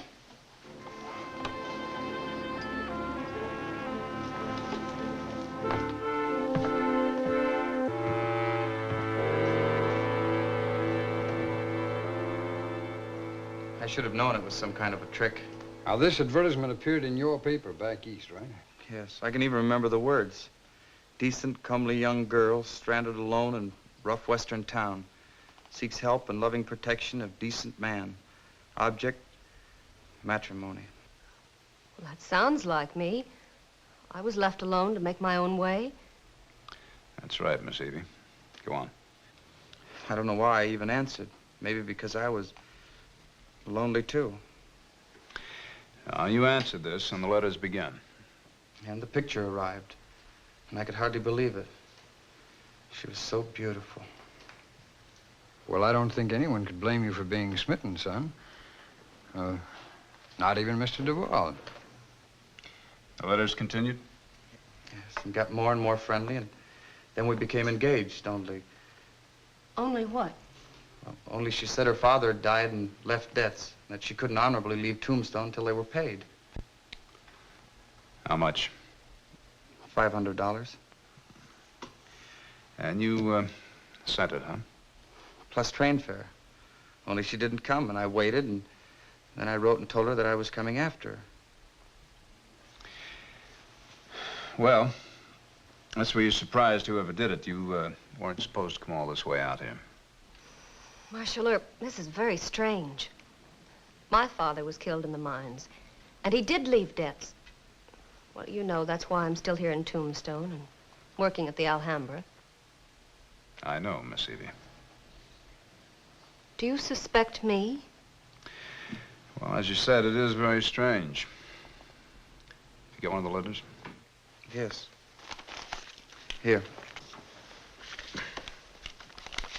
Is that postmarked Tombstone, what? No return address.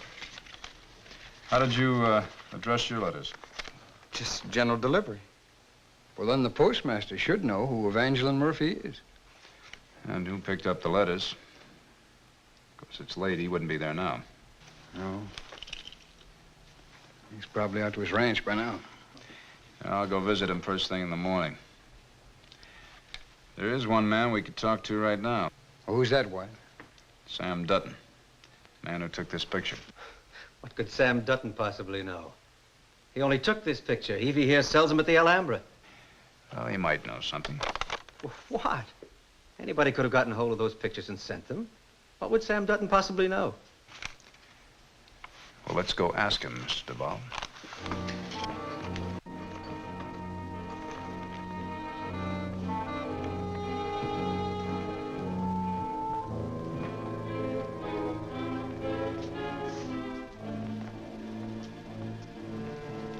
Dutton.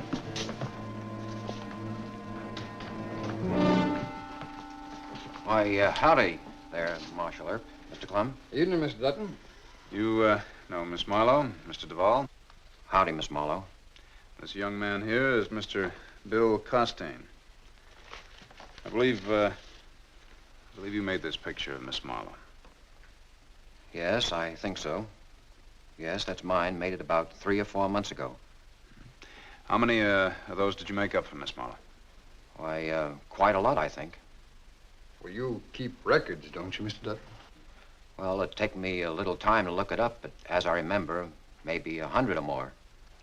That's just like I told you. Anyone could have sent these. Did you make up another batch for anybody else other than Miss Marlowe? Why? Why should I? That's what I'm asking you. No, that'd be unethical. Miss Marlowe, do you remember giving a large bunch of these pictures to anybody? No. I don't understand. What are you driving at? Well, if somebody is pulling a confidence game using your picture as a lure, they would need lots of pictures. That's right. You see, that ad may be running in a lot of papers back east. You mean I'm being offered in marriage all over the country? I think so.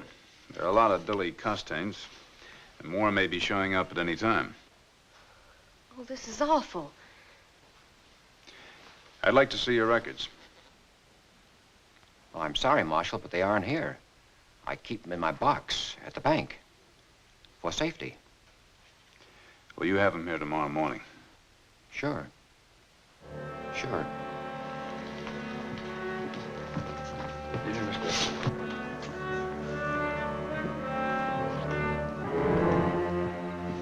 He was lying to you, Marshal. I could tell by his eyes. Maybe. Well, there's something about the man doesn't set quite right. Well, if you were to scare him, I bet he'd break down and confess. Well, now you leave that to me. Understand? Marshal, I don't blame you for suspecting me. It does look suspicious. But you've got to believe me. And you too. I didn't do this. I couldn't.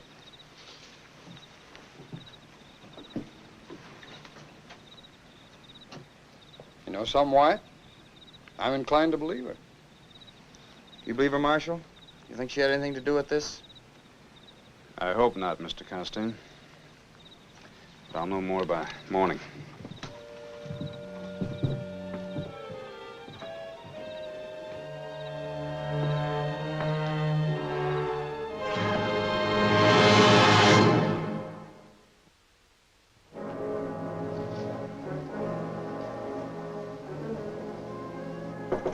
Who is it?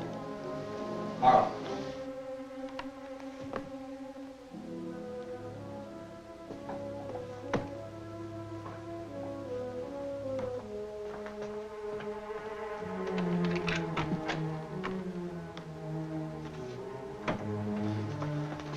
I'm glad you come. What am I going to do?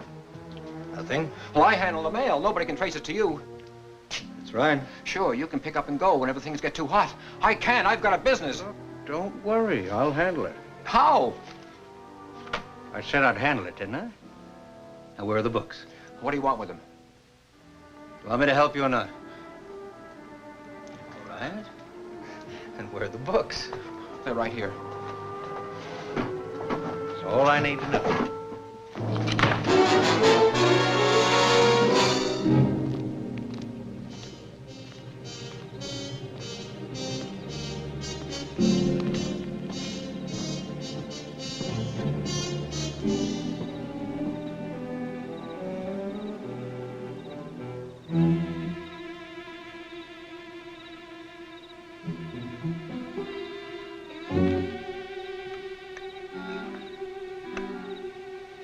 All right, hold it. Huh? Who's there? Oh, it's you, Mose. Wyatt. Glad you come along. Need some help. What are you trying to do? Get in the post office. What do you think? Only this key don't fit anymore. You sure the trouble's with the key? You think I've had a mite too much, don't you? Well, maybe just a mite. Guess you're right. That's what I figured the wife would think, too. Guess I'll sleep in here tonight, if you help me get in. Well, I'll help you get in if you answer me a question. Question? Mm-hmm. Who's Evangeline Murphy? Murphy. Evangeline. General Delivery, that's who. General Delivery. You ever see her? Nope. Well, who picks up the mail? A man. Gets a raft of it, too. What man? The photographer. You know, Sam Dutton. Evangeline Murphy. Funny name for a photographer, ain't it? Now, you move aside and let me get you in. Yeah. Well, now, don't push so much, we'll never get in. No.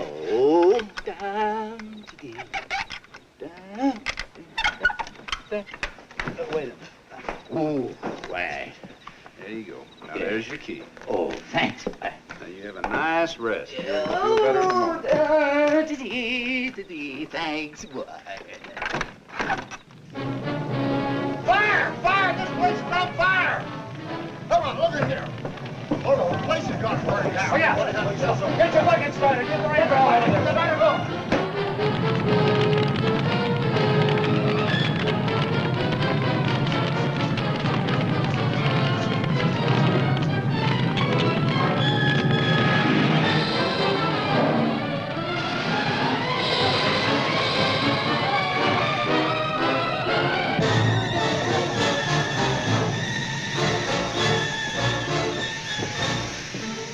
Why? Was it Dr. Goodfellow? It's too late. You mean from that fire? He wasn't killed by the fire. His head's bashed in. He was murdered. Oh, no. But why? Maybe someone was just trying to scare him. You think I did it, don't you, Marshal? Oh, he couldn't have. He was with me at the Alhambra. We left when we heard them call fire. Evie, what do you mean he was with you? He came to hear me sing, and he sat with me. So you see, he couldn't have killed Mr. Dutton. I know. He had no reason to kill Dutton. Sam was killed to keep him quiet. Now I'm going to have to find out what he knew in another way. And I will. Now, it's more than just a confidence game. It's murder. Mr. Clum?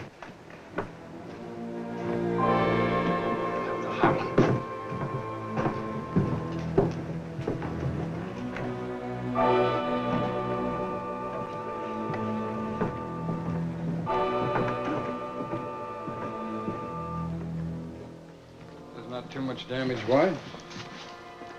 Well, you discovered the fire quick enough to get it out before it got too badly started. That's good for us. Bad for the murderer. What are you looking for? Something the fire was meant to destroy, along with the body. What? This.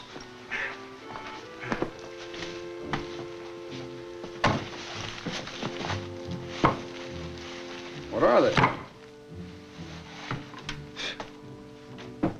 Business records. Pretty badly charred.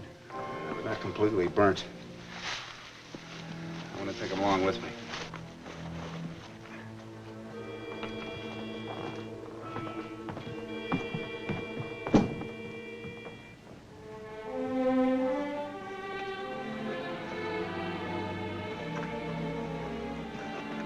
It's time for me to change and go home, I guess.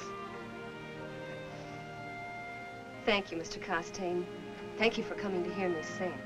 It's me that should thank you. You're wonderful. I mean, you sing wonderful. And I know that you didn't have anything to do with all this. Thank you. Poor Billy. He came looking for a wife, found nothing. I'm not sorry. I just wish I'd come sooner before you and DeVow. I know. Might have been nice to have been Evangeline Murphy. To me, you are. Good night, Mr. Costain, and thank you. I'll wait here in the alley. You shouldn't ought to walk home alone this time of the night. But Well, if DeVal shows up, all right. But I'll wait.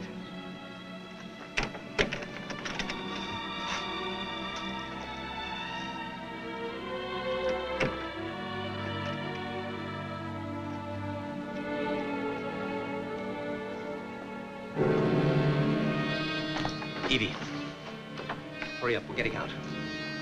getting out? Yes, getting out of town right now, tonight. This is DeVal's room. Sure you didn't come back? I couldn't have missed him. Do you want me to open it?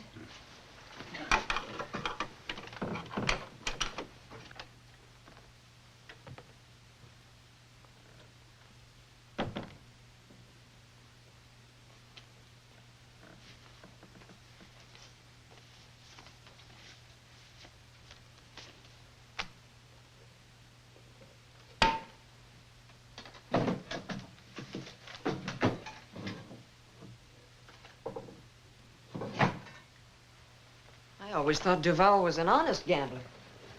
No. Gambling's just a front with him. What's his real business?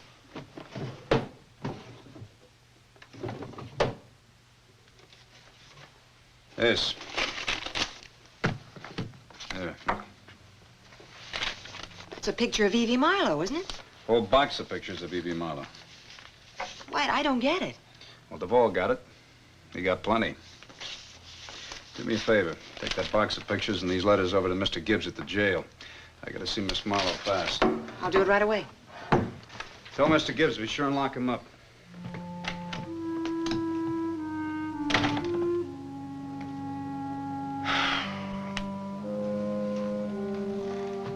Carl, it's not because of Sam Dutton, is it?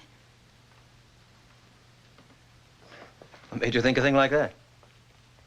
You knew all about me. You could have gotten the pictures from Sam. Evie, you can't think such a thing of me. No, of course not. I couldn't have agreed to marry you if I thought you were that kind of man. Of course you couldn't. Look, Evie, I'm sorry about the rush. But it was supposed to be a big surprise for you.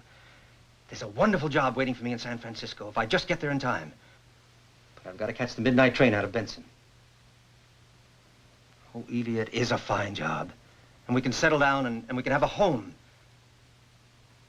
That is what you want, isn't it? Well, yes, but we're not married yet. And I'd like to have time to do it right. All right, we will make it right just as soon as we get to San Francisco. No, Carl, I'm not sure. Why don't you go to San Francisco first and Not sure. You were sure enough before that kid came into town today. That's right. He made me stop and think.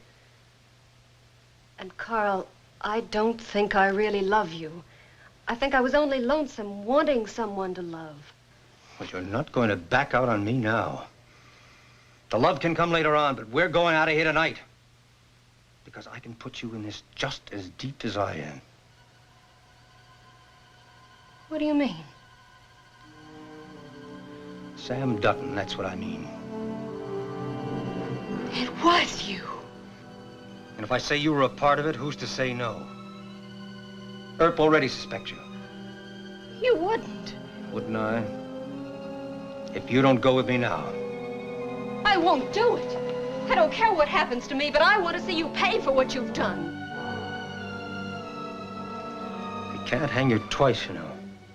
No, I won't do it.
Oh, there.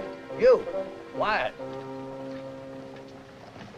What can I do for you, Mose? Now that Sam Dutton's dead and Duvall's in jail, what am I going to do with all of that mail for Evangeline Murphy? Oh, but say, there is an Evangeline in town now. That right? Yep. Singer down at the Alhambra calling herself Evangeline Marlowe. Well, not for long. I hear her name is going to soon be changed to Costing. No. Yep. Well, now don't that beat all? Some folks ain't never satisfied.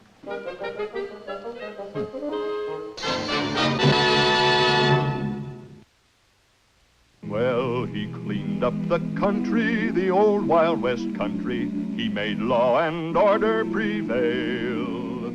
And none can deny it, the legend of Wyatt forever will live on the trail. Oh, Wyatt Earp, Wyatt Earp, brave, courageous, and bold. Long live his fame, and long live his glory, and long may his story be told.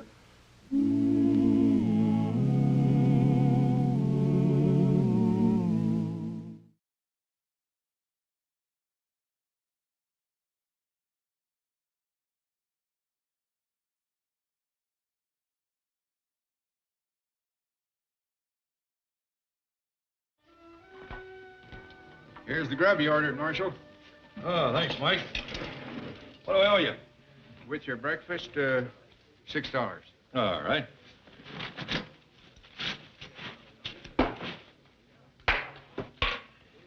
What are you John Laws doing?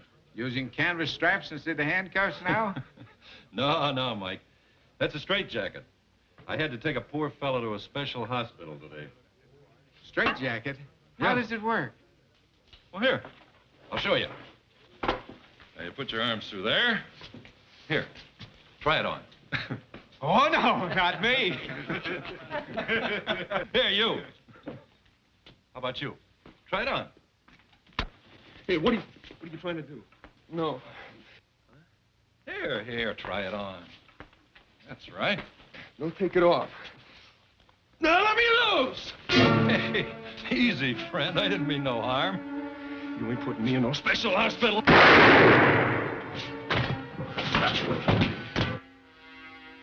Don't anybody lay a hand on me. Cully, what have you done? I ain't going to no special hospital. Come on.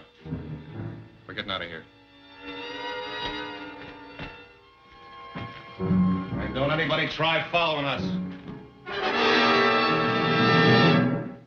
Oh, Wyatt Earp, Wyatt Earp, brave, courageous, and bold.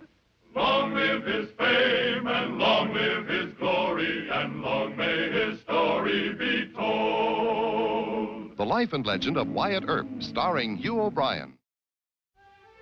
In 1881, treatment of the mentally ill was unheard of, and the law seldom recognized insanity as an excuse for defendants charged with crime. Thus, when Wyatt attempted to help the outlawed Dre brothers, he risked his job and his life. Trouble? Yeah. Marshal Pritchard got shot in Charleston. Dr. Goodfellow's bringing him in for surgery. Did he hit bad? Yeah, it'd be a miracle if he lives. Who shot him? Stranger, first name McCully. Travels with his brother. It sounds familiar. Yeah, it does, don't it? I knew it. Dave, Cully, Dre. Wanted by the Texas Rangers. Must be pretty good with a gun if they wounded 2 Texas Rangers. Look, while I'm talking to Dr. Goodfellow, you get loaded up for the trail, huh? Right.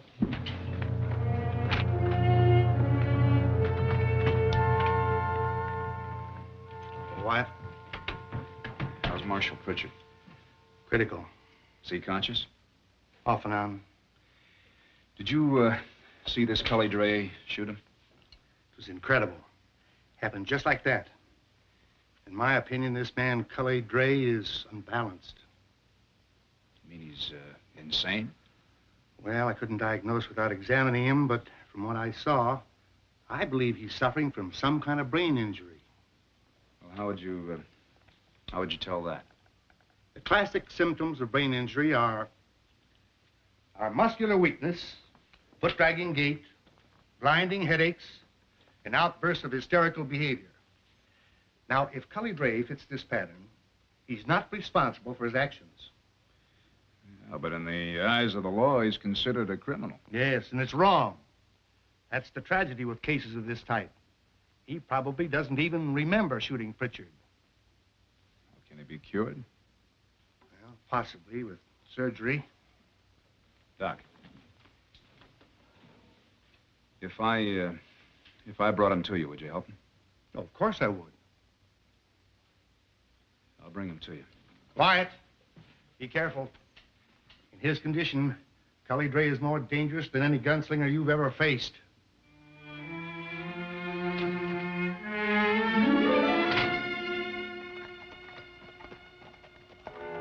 You ain't tricking me, John Law. I'm gonna fill you full of lead! Dave, we're safe now, just you and me. Here.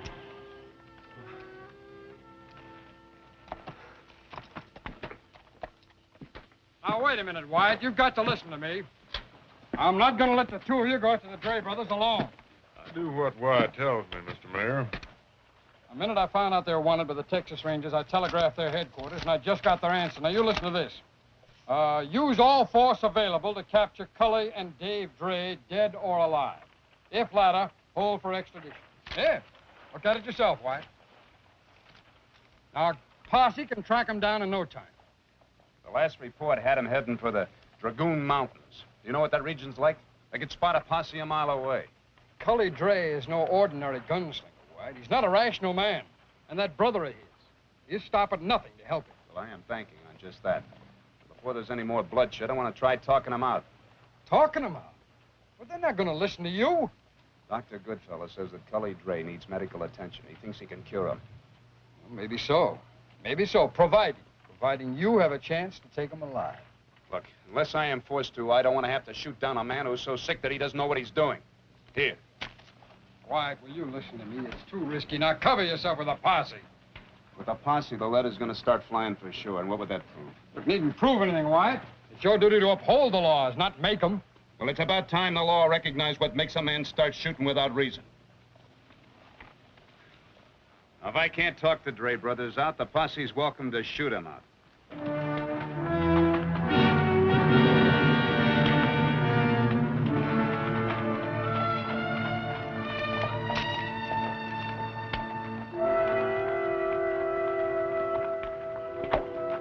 Get down, Cully.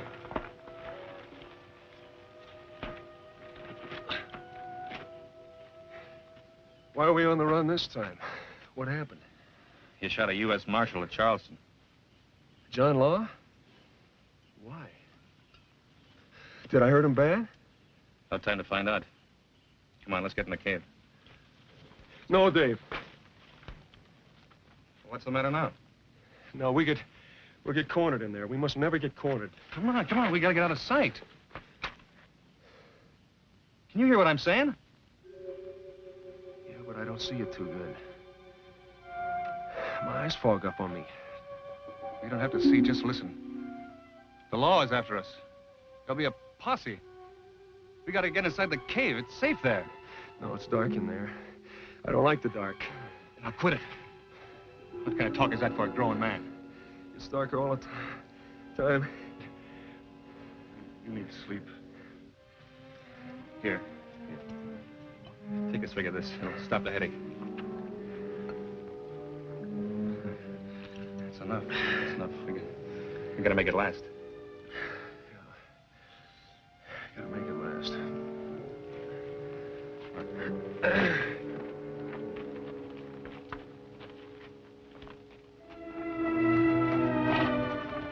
Trail's still fresh. Passed by here about an hour ago. We'd like to find them before sundown. Let me go!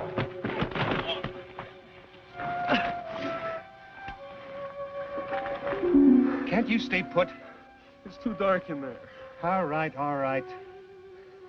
Quit your jabbering.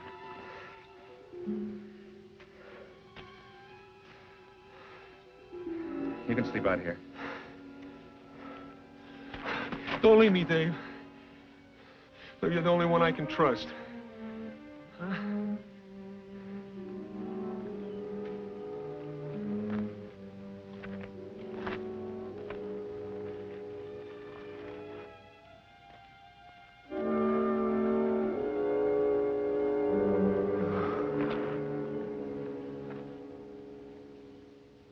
Is it always going to be like this, Dave?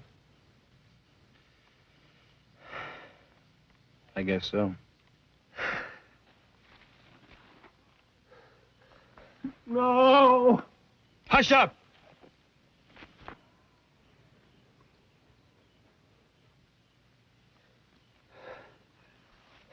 Thinking bad things. I'm all the time thinking bad things.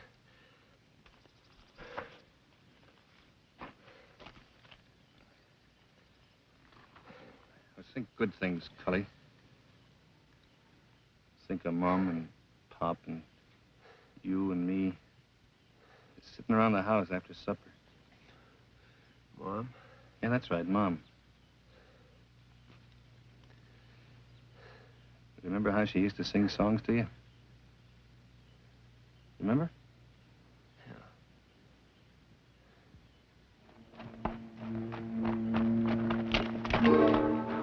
Doubled back.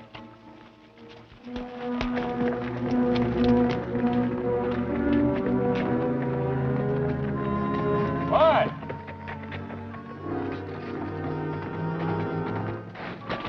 Horse tracks lead off here. Yeah, that's Cade country. Should have figured that's where they'd be headed.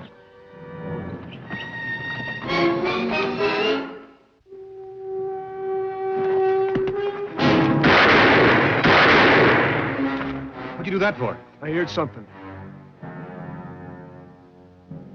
You were dreaming. Pump them up yonder. Still think we can talk them out? We can try. They'll pick us off like pigeons. Hey, look. I told you I heard somebody.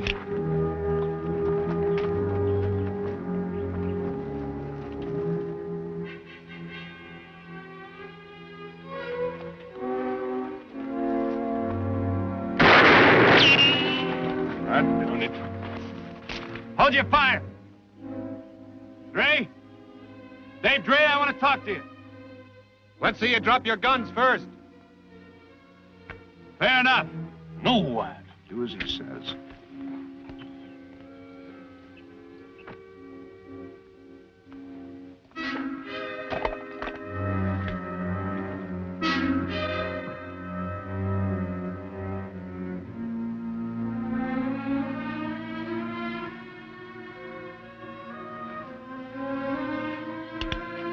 Hold it. That's far enough. Where's your posse hiding? No posse. They're John Laws, Dave. Don't trust them. I said hold it. All right, come up slow. I'm Marshal Wyatt Earp, Tombstone. This is my deputy, Mr. Gibbs. That's far enough. I've heard of you in Texas, Earp. I'm seeing double, Dave. How many John Laws are there? 2. Oh, I'm dizzy. My head hurts. That's the way Dr. Goodfellow said it would be. Who's Dr. Goodfellow? He saw the shooting in Charleston, said it didn't make any sense. Cully drinks too much. According to Dr. Goodfellow, that's not all that's wrong with him. Yeah? Has he ever been hurt? Hit over the head with a gun barrel, creased by a bullet, maybe? Why would a John Law be asking questions like that? Because he's trying to help you. Oh! Cully, that's all right. Just take it easy. He's got a leg cramp from riding so far. How'd he get that scar on his head? I ain't saying. Dave, your brother's sick. Unless he has a doctor's care, he's going to get worse. You're making this up. Dr. Goodfellow thinks that he can cure Cully. Give him a chance and come back with us. To Tombstone? You think I'm fool enough to fall for a trick like that? You'll be a bigger fool trying to take care of your brother by yourself. I'll manage. No, you won't be able to control him. And the longer you wait, the worse it's going to get. No! It's been like this ever since we left Texas. Up until then, the law had no cause to bother with us. We were working, saving money, planning to get our own spread. You want to tell me how he got that scar? A bullet from one of the Rangers creased him. You shot up a town in Texas, didn't you? You know how cowboys are on payday, out for a good time. Cully was just hurrahing up and down the main street, shooting in the air. He didn't mean no harm. Next thing I knew, the Rangers was slinging lead. When I saw Cully start bleeding, we shot our way out, and we've been running ever since. And you're going to keep right on running until it's too late? Until Cully kills 3, 4, 5 men? Is that the way you want it to end?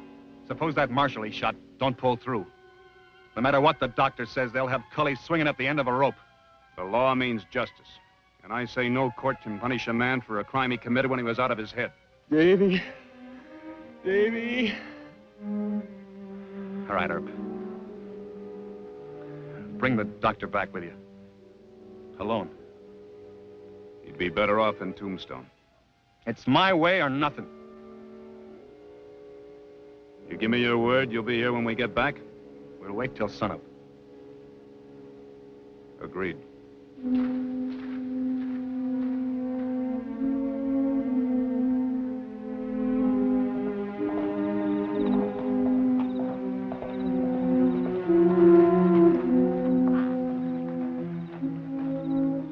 You water the horses. I'll go talk to Dr. Goodfellow. All right. I'm sorry, Wyatt. I couldn't go with you even if I wanted to. Marshal Pritchard's still not out of danger. Needs a lung tap every hour. Can't you persuade Dave to bring his brother here? Not a chance. If I'm not back there by sunup, they'll be long gone. Well, Plum will insist you take a posse with you this time. Yeah, and that'll mean gunplay. Well, you have no choice. The town's been on edge all day. If you don't bring the drays back, the posse will. Well, what are you going to do? I don't know.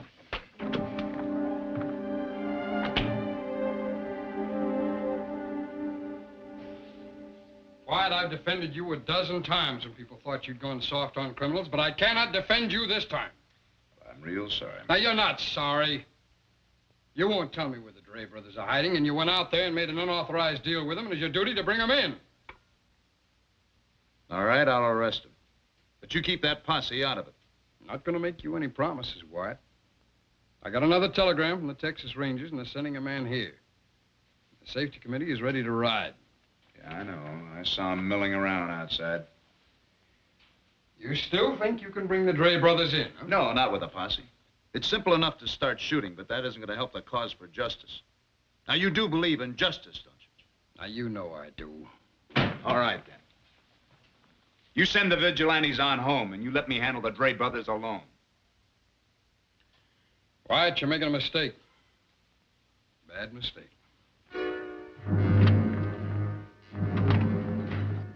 Mr. Gibbs?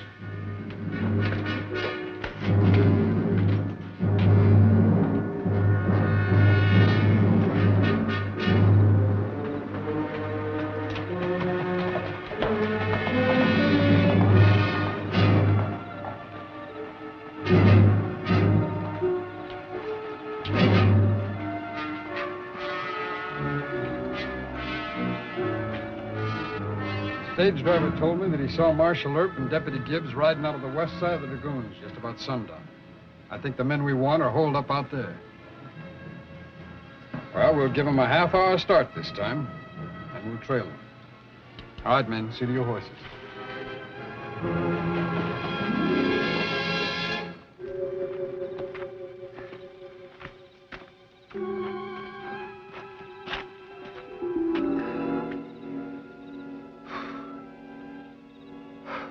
I got an awful headache, Dave.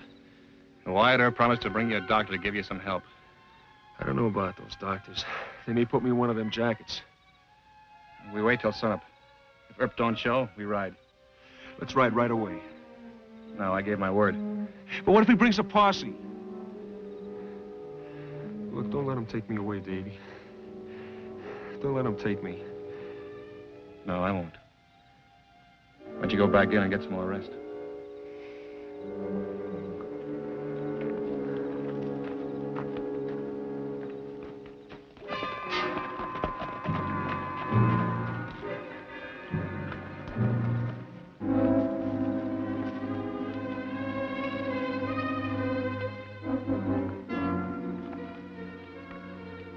Dave? Dave Drake!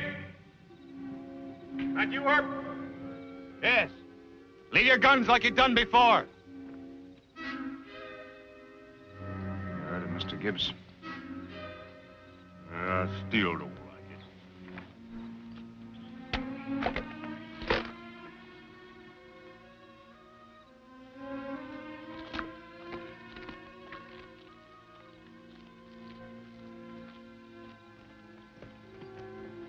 Where's the doctor? He couldn't come. He's trying to keep Marshal Pritchard alive. Who's Pritchard? Man you shot in Charleston. Your brother knows. Dr. Goodfellow, try and help Cully if you come back to Tombstone. That wasn't the deal. We're riding. Cully, fetch the horses. You'll never make it, Dave. We'll make it. Maybe you, but not Cully. He'll die from his sickness. I won't let him die. He's my brother. Dave, come back to Tombstone. Let Dr. Goodfellow try and help him. If he proves he's sick, you'll back me up in court. What about me? You'll have to go to jail to save your brother's life. Hey, Dave!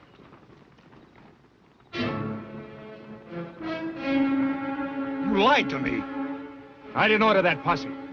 Come on, let's get out of here. The law will find you no matter where you go. Give yourself up, Dave. Don't listen to him. It's a trick. They're gonna kill you and put me away for the rest of my life. It's your last chance to help your brother.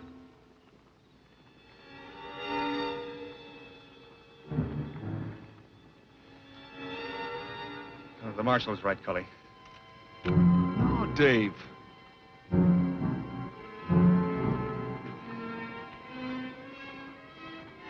They're not gonna get you. And they're not gonna get me either. What? No, Cully! Dave!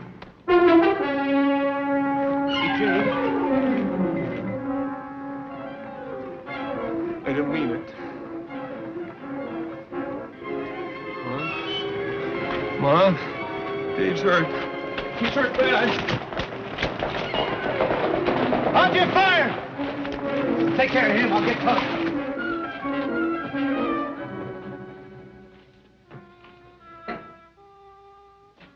Cully!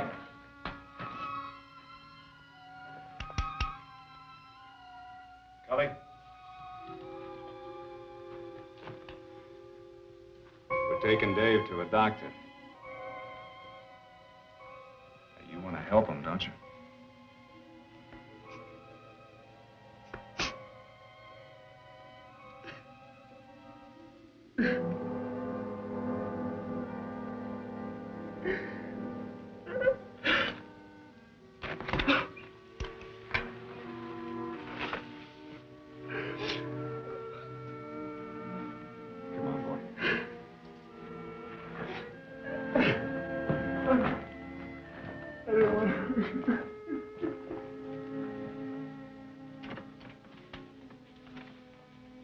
What is it, Doc? It's a brain abscess under the skull where that bullet creased him. I'll have to operate. Better get ready to help. Yes. Marshal? If I know my brother, he's scared. Mighty scared. And when he gets that way, he needs me awful bad. Sure. Thank you. Go on, Dr. Goodfellow.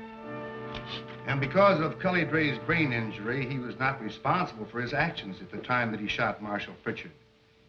In addition to my own testimony, Marshal Pritchard has given me a signed statement in Cully Dre's behalf. He feels that he himself was responsible for what happened.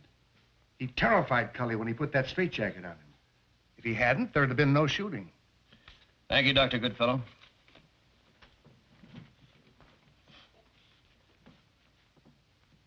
The court recognizes the marshal's request that the defendant not be prosecuted.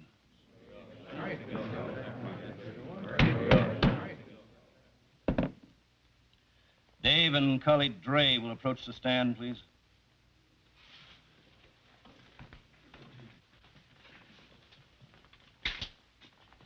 You both realize the seriousness of the charges against you.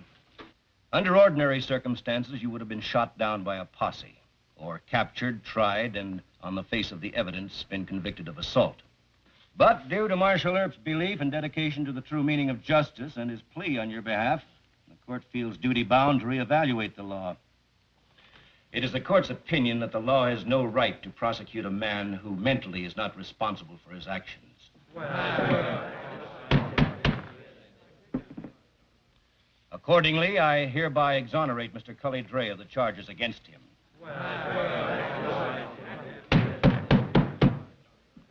A decision, I might add, that is unprecedented in Arizona territory. However, the incident that precipitated this unfortunate series of events, the hurrahing of a town in Texas, resulted in the wounding of 2 rangers. Now, this is still on both your records. Therefore, I remand you to the custody of the Texas Rangers, with my recommendation for leniency. This court is adjourned.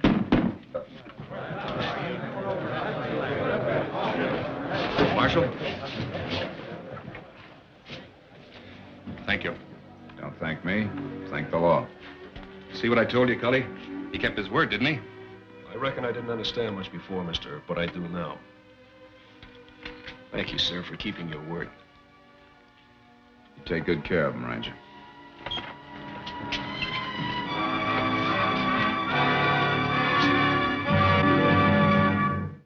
Well, he cleaned up the country, the old Wild West country. He made law and order prevail. And none can deny it, the legend of Wyatt forever will live on the trail.